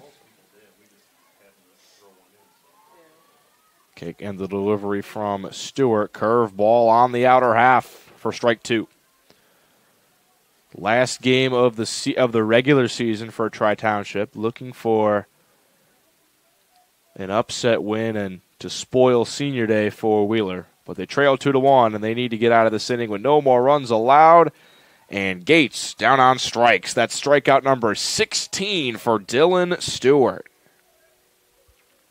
I'll tell you, he might. I have a decision on my hands with the Crow Company's superhero of the game because, I mean, Stewart, 16 strikeouts and 1 hit allowed. That's just a crazy pitching line, but he could be on the hook for the loss. There goes Tatini for second. Throw down. Offline. So Wheeler gets a man in scoring position with 2 out. David Linlow swung and missed at the first pitch. He walked in his first at-bat in the 5th and later came around to score that go-ahead run for Wheeler. He's behind in the count 0-1. Stewart delivers. This ball popped up foul and out of play. Count is now 0-2. Yeah, I know it's a little bit controversial to give the Player of the Game award to someone on the losing team. Now, obviously, Tri-Township hasn't lost yet. They have one more inning to play, but it'll be an interesting decision. 0-2 just inside. Connor McDavid won the Conn Smythe for playoff MVP for the Edmonton Oilers of the NHL this past year, but his team lost in 7 games to the Florida Panthers. 1-2, kick and the delivery. Swing and a miss by Linlow. That's strikeout number 17 for Dylan Stewart. But Tri-Township needs a run in the top half of the 7th to extend this game. They will have their 2, 3, and 4, Erzik, Vernich, and Kaiser due up to try to do it. You're watching Game Night on the Region Sports Network, the only game in town. Earn while you learn from the best hands in the business. The Bricklayers Allied Craft Workers for Indiana, Kentucky Apprenticeship. That's right, this is a paid apprenticeship. I'm getting an education while learning a trade and getting paid for it. The thing that surprised me the most about this apprenticeship program is the respect I've received after the proper time and training. Classes start soon, so apply now. There are training centers throughout Indiana and Kentucky. We are the Bricklayers and Allied Craft Workers for Indiana, Kentucky Apprenticeship. The best hands in the business. Can't wait for summer, but dreading the heat because your old AC let you down? Don't sweat it out this summer. Call Economy Electric Heating and Cooling. The professionals there can fix you up. Install a central air unit that'll last for years. Your family deserves to stay comfortable. And with a 24/7 emergency service, comfort is just a phone call away. Give them a call at 219-923-4441 or check them out on the web at 4ajobdoneright.com.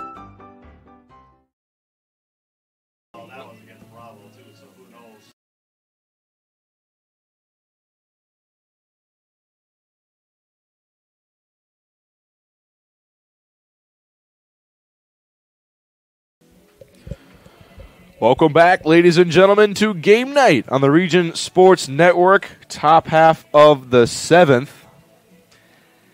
And Tri-Township down to their final 3 outs to see if they can tie this game up and push it to a bottom half of the 7th.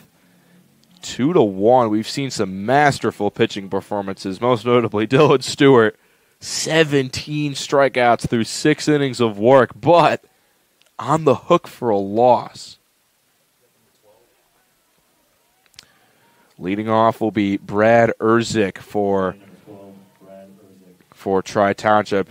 Tough day for him. He struck out in all 3 of his at-bats, 2 of which were looking strikeouts. But those were all against Wheeler starter Nick Bravo. Now he works against the reliever Nick Machichi. First pitch is just outside for ball 1.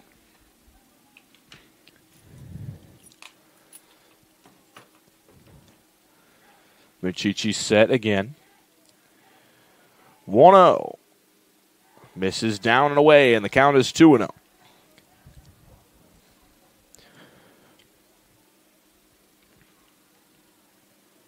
Machichi set, looking to battle back. We'll see if Erzik attacks a 2-0 get me over. This one misses inside, and it's 3-0. And if I'm the Wheeler or the Tri-Township coaching staff, I'm telling Erzik, I'm not swinging until I see 2 strikes here. It's paramount that you get the leadoff runner on when in need of 1 run to extend the game. And this time he just takes inside. The pitch hits him. Would have been ball 4 anyway. That's the 3rd hit by pitch allowed from Machichi. He loaded the bases back in the 5th with 2 hit by pitches, but no run came around the cross. But the tying run's on first, and this is not the guy you want to see at the plate if you're Wheeler. Cody Vernich has struck out looking, walked, and singled in his 3 at-bats, but he's the most dangerous hitter for Tri-Township, has both of their 2 team home runs so far, and he's hitting .353 on the year from the left-hand side. First pitch from Nick Machichi is at the knees on the inner half for strike 1. Erzik over there on first. Not a big lead out of him. 0-1. Curveball misses outside. 1-1 on Vernich.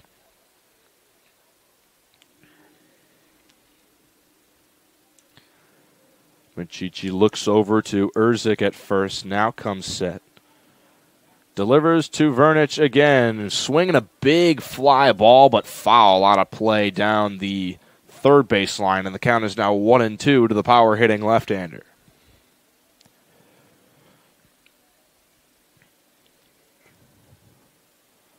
Machichi looking for a big first down against a dangerous Tiger hitter. 1-2. Curveball misses high, and the count is 2-2 on Cody Vernich. Only 3 hits so far in the game for Tri-Township. Only 1 for Wheeler. Urzik still with only 1 or 2 steps of a lead at first. 2-2. Curveball misses high again, and the count is now full on Vernich. Tying run at first. Vernich, a lot of times after missing, hitters will look to attack, thinking that the pitcher has to get the ball over on 3-2. This ball misses down and away. Vernich with a walk. The tying run now moves into scoring position. And the go-ahead run is now on first. And now we'll have a meeting on the mound for Wheeler as they talk things over. Make sure you guys stay with us after the game. We have 3 awards we have to hand out. And I have my work cut out for me because we have a lot of tough decisions for a lot of these. First of which is the Carl Company's Lantern Man Superhero of the Game. Carl Companies have offices open from 9 to 7 Monday through Friday and Saturdays till 2 in Highland, Maryville, and Michigan City. We have the Boilermakers Local 374 Blue Collar Player of the Game. That's sort of the player that worked the hardest, did a lot of the dirty work. And you can earn while you learn with the Boilermakers Local 374 Apprenticeship Program. And lastly, we have the Ironworkers Local 395 Play of the Game. To find out how you could become a union ironworker, visit ironworkers395.com. Runners on first and second for Lucas Kaiser. Big pressure at bat for him to try to potentially tie this game for Tri-Township.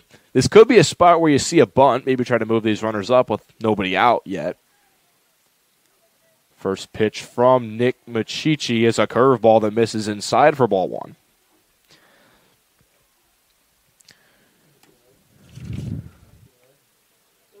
Kaiser, 225 hitter on the year so far. 1-0. Misses, bounces before it gets to the plate. And it's 2-0 on Kaiser.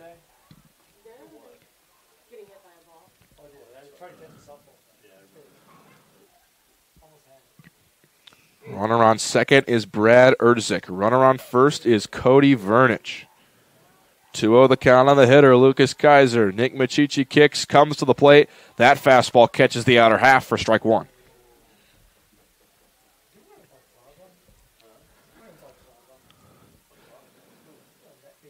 Machichi trying to shut the door and get himself a win in Wheeler's last home game on senior night.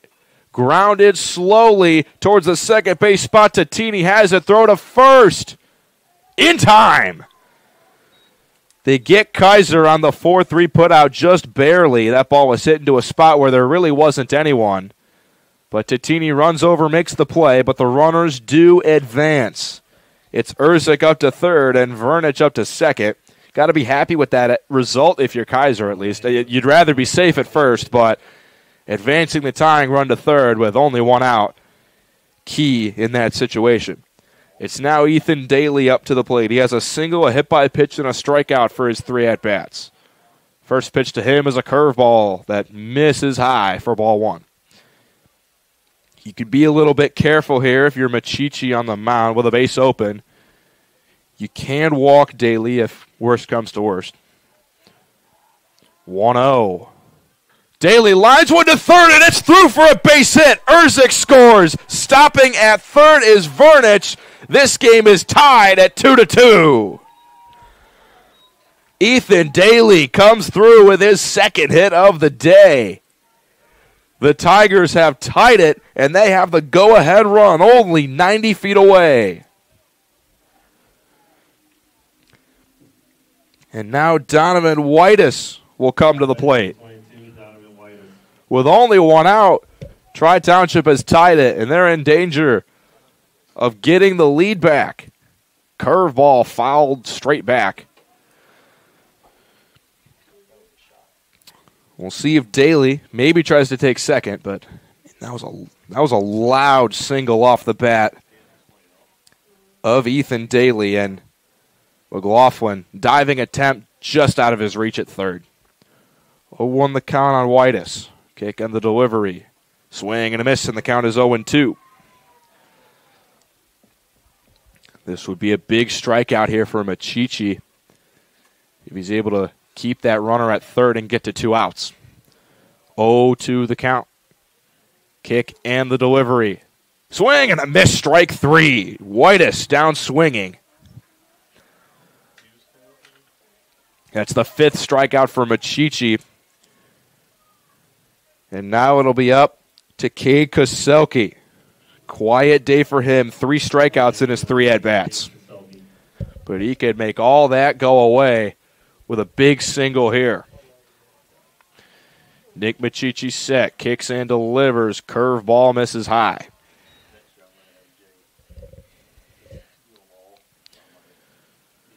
We are all knotted up at 2 in a wild pitcher's duel here from Wheeler. 1-0.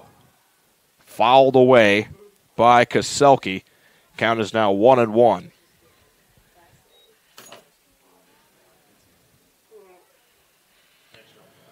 The go-ahead run waits at third in the form of Cody Vernich. Ethan Daly is at first after his game-tying single. Swing and a foul ball off the chest protector of Laba, the catcher, and the count is now 1-2 on Koselke.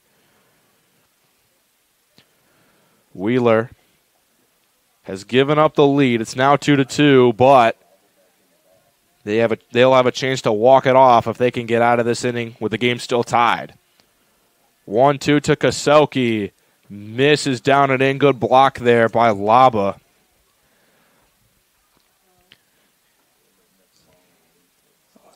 A pass ball could spell disaster here for Wheeler, but Laba's doing a good job to block any wild pitches. 2-2 the count. Machichi fires. Swing and a miss, strike 3. Back-to-back strikeouts ends the inning for Wheeler. It's 1 run on 1 hit, no errors, and 2 runners left on base. We head to the bottom half of the 7th.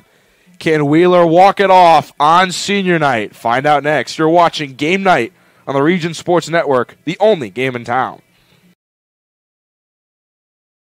Blythe's Team Sports in Valparaiso is a leader in athletics apparel and equipment sales. With in-house production including screen printing, trophies, embroidery, and more, Blythe's can help you to create the perfect look. For more information, visit them online at teamblythes.com. Blythe's Team Sports in Valparaiso, where the athletes shop.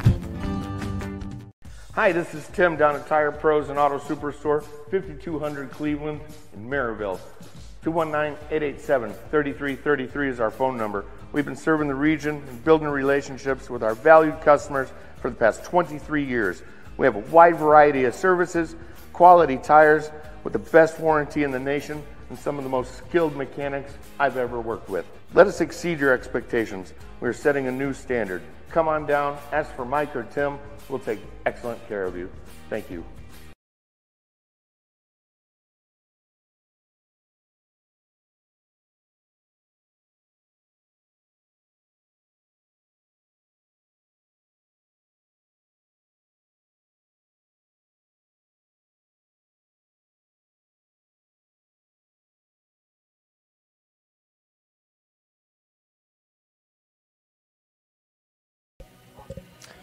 Welcome back to Game Night on the Region Sports Network. We are all tied up at 2 in the bottom half of the 7th. Wheeler looking for 1 run to end this game in walk-off fashion on senior night.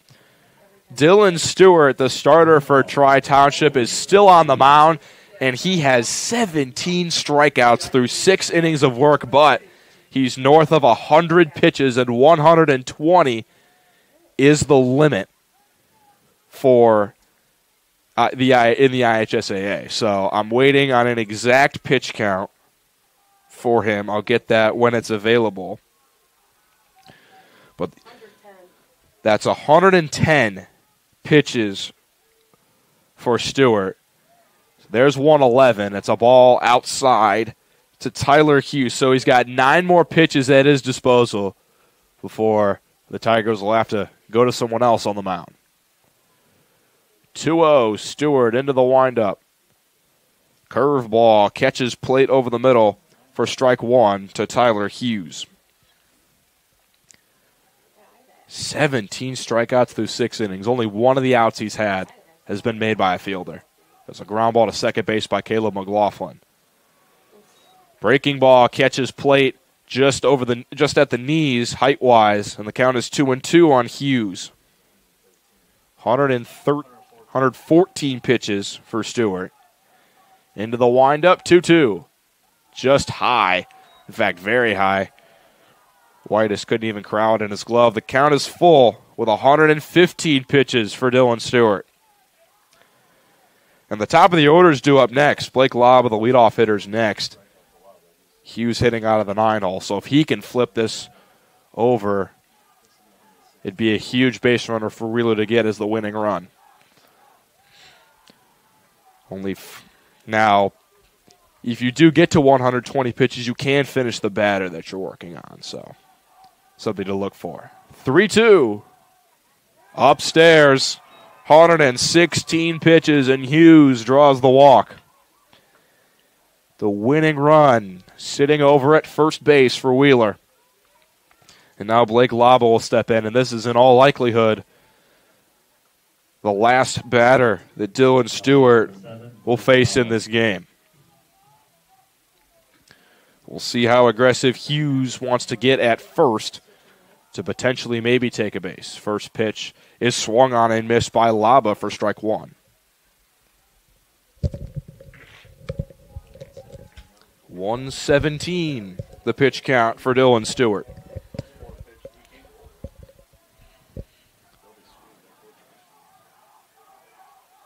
Kick and the delivery. Laba swings and misses, and the count's 0-2. We'll see who Tri-Township turns to on the mound next. Whitus, the catcher, has pitched a lot, has an ERA of 5.6, and Kaselke also has an ERA of 3.8. So probably one of those two that they turn to. There goes Hughes for second. Throw down. Off the bag is Hughes. He overslid it, but he gets back. And a runner will be in scoring position, but Laba strikes out. That's his fourth strikeout of the game. A night to forget for him. Number 3, Keegan Keel. But now Keegan Keel will step in. And at 119 pitches, this will be the last batter of the game for Dylan Stewart. He just recorded strikeout number 18. But he has bigger issues with the winning run on second. Keegan Keel into the box. Looks back. Hughes over at second. Keel now steps in. Tyler Hughes, the winning run, sits at second. Kick and the delivery. Keel takes outside. And that's pitch 120. The last batter of the game for Dylan Stewart. I believe everyone everyone at this stadium, Wheeler or Tri-Township fan, deserves him a big tip of the cap. 1-0. Good block behind the plate by Whitus, the catcher for Tri-Township. He's been working hard back there. I mean, if you have a pitcher with this dominant of an outing, you got to give at least some props to the catcher. Whitus has called a good game back there. 2-0 the count on Keegan Keel. Hughes with a big secondary lead off of the second as Keel swings and misses at a ball that bounces for strike one. Hughes is maybe thinking about taking third. He's big lead over there, although it would be a very big risk with one out. Stewart comes to the plate. It's a fastball on the outer half for strike two. Cash Machichi waits on deck for Wheeler. 2-2 count, one out, runner on second. Keegan Keel the batter, Dylan Stewart the pitcher, looking for strikeout number 19. Kick in the fire. High. And the count is full.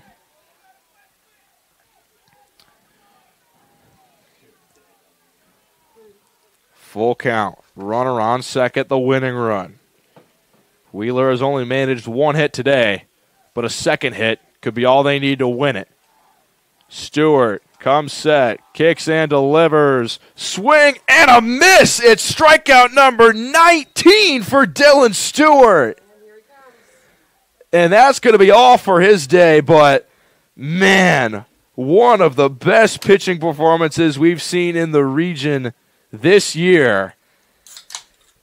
Final line, 6 2/3 innings pitched, 1 hit allowed, 2 runs, both of which were earned, and 19 strikeouts. But he will not leave with the win. And should this runner score from second, he would leave with a loss. But, I mean, just an incredible pitching performance for him. We will tell you about the Tri-Township new pitcher after the break. You're watching Game Night on the Region Sports Network, the only game in town.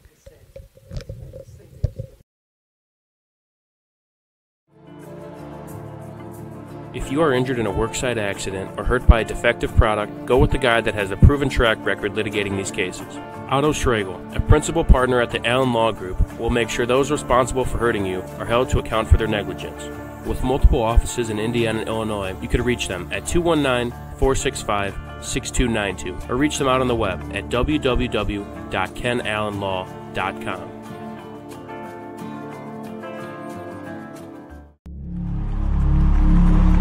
Some see a wrestling match.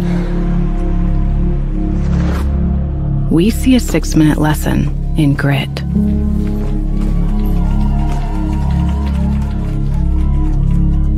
Some see a coach sending a runner home. We see a mentor guiding a student athlete into the future. Proud to keep education in front of athletics since 1903.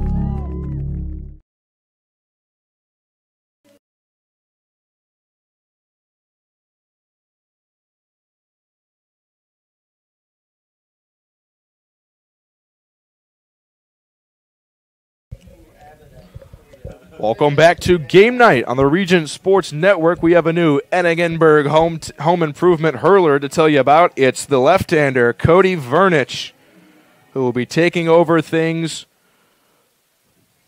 for Tri-Township.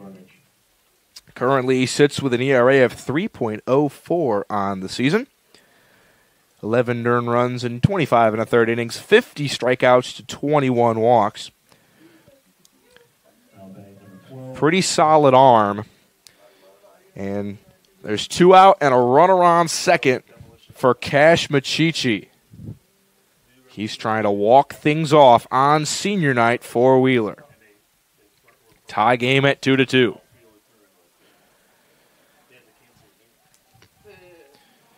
Vernich has a base open, so he can maybe settle in with this first at-bat. He comes right over the plate for strike 1. And a wild throw back to him on the mound. That was almost really bad for Tri-Township if that ball got away. But the count's 0-1. Vernich is set, kicks and delivers outside.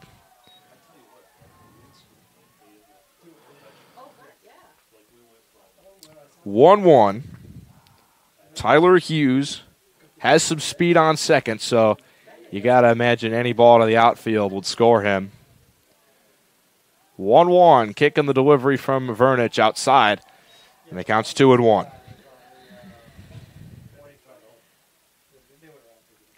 The outfielders are playing pretty medium depth, not super deep, not super shallow, with the 3-hitter up. 2-1 to Cash Machichi. Big curve ball catches the inner part of the plate for strike 2. We're 1 out away from extra innings here from Wheeler High School. 2-2 count. The winning run, Tyler Hughes is on second. Vernich is set. Delivers to Cash Machichi. Runner goes for third. There will be no throw. And Hughes is 90 feet closer on the stolen base. Smart move by Whitus to put that one in his pocket. I feel it would have been close at third, I think, but you cannot risk throwing that ball into left field. Full count now. Vernich kicks and delivers outside. Big bat flip there from Machichi. And that runner on first does not matter for Tri-Township. The only run that matters is sitting at third. And now Nick Machichi steps in. He has just taken over duties on the mound for Wheeler. And a base hit would not only give his team the win, it would give himself the win in the pitching column. There goes his brother for second, and Tri-Township will just let him have it. That ball missed outside. It's 1-0.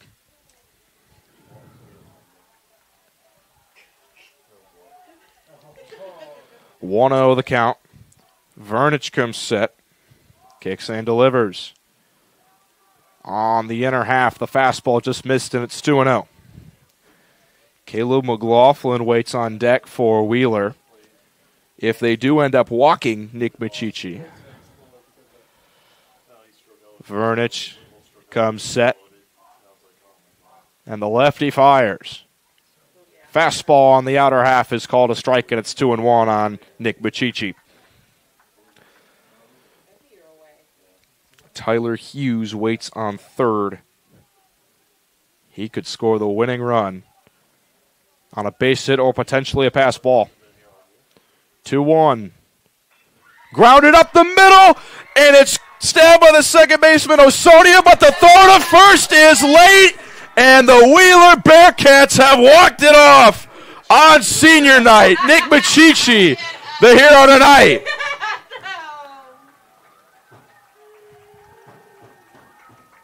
Three to 2, your final. And Wheeler wins a wild one with a walk-off single in the 7th. What an exciting game for all of you who watched the whole way. An absolute thriller. And we're going to have awards next. You're watching Game Night on the Region Sports Network, the only game in town. Wow. That's an asshole move. He did it to our coaches, too. That's great. Owned and operated company located in Northwest Indiana that specializes in the reconditioning, repair, and remanufacturing of heat exchangers. Since 1994, Quintel has been handling jobs of all sizes throughout the country. Equipped with the most modern technology and advanced tools, Quintel provides top-notch service. When you trust Quintel for all your needs, you'll get peace of mind and a finished job that exceeds your expectations. For more info about Quintel and the services they provide, visit quintel-inc.com. At Strachan Van Til, we believe grocery shopping should be simple. Now, shopping is easier than ever with our new and improved website. Find what you need fast. Browse your favorite products, add them to your cart, and check out in just a few quick steps. Choose between convenient in-store pickup or let us handle the heavy lifting. From our shelves to your doorstep. Skip the lines, shop your way, and spend more time on what matters most. With our rewards program, enjoy incredible savings and personalized offers every time you shop. Shop online now at strachanvantil.com or download our app today.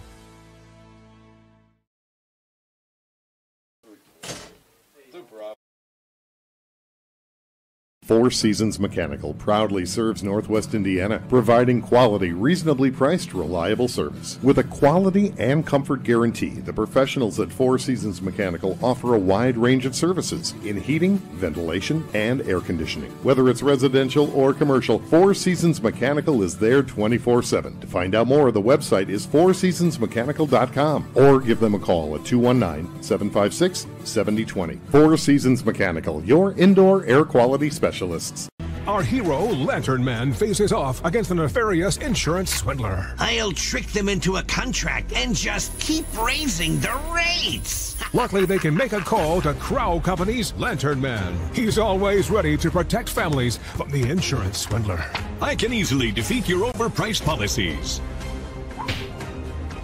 Fair prices always prevail when you call me, the Crow Company's Lantern Man. Crow Company's insurance professionals. Highland, Merrillville, and Michigan City.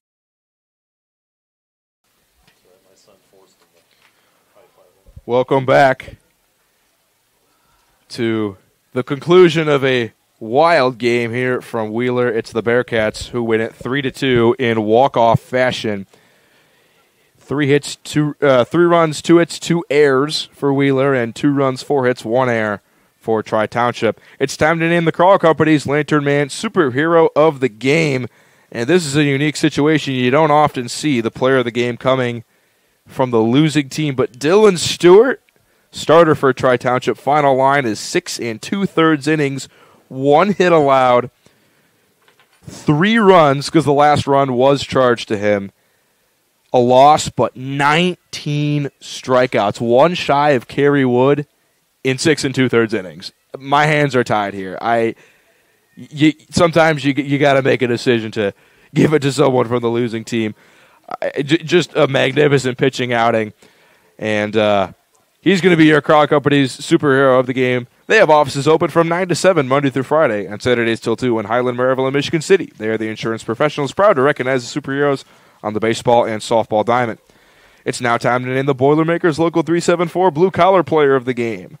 Sort of the player that did a lot of the hard work, maybe being seen but not always heard. And it's going to be Nick Bravo for Wheeler. He started the game for the Bearcats, pitched 4 1/3 innings, 2 hits, only 1 run allowed, and it was an unearned run. He was definitely working hard out there. Pitched, a very, very great, respectable game. He's going to be your Boilermakers Local 374 Blue Collar Player of the Game. Earn while you learn with a Boilermakers Local 374 apprenticeship program. And finally, the Ironworkers 395 Play of the Game, and it's going to be the walk-off single from Nick Machichi. Great hustle down the line, beat the throw at third, sent his hometown dugout and fans into a frenzy, and he earned the win on the mound by getting that single. He pitched was pretty solid on the mound, 2 2/3 innings, and only gave up 1 run. Very exciting game. That's your Ironworkers 395 Play of the Game. To find out how you could become a union ironworker, visit ironworkers395.com. For everyone that made this game possible, our executive producer, Chris Ramirez, our operations manager, Rich Castillo, our coordinating producer, Zach Miller, our sports director, Mike Dewan. For myself, Quincy Bell, on production, Zach Zanelli, and on camera, Martin Morello Jr. Thank you to both of you for having a great time with me today. For the coaches, Michael Sharandit of Tri-Township and Daniel Stewart of Wheeler. For the athletic directors, Rick Snodgrass of Tri-Township and Riley Kruk of Wheeler. And for all of you watching on Facebook, YouTube, IHSAA TV, and on regionsports.com, we thank you. Have a great night. Take care of yourselves and each other.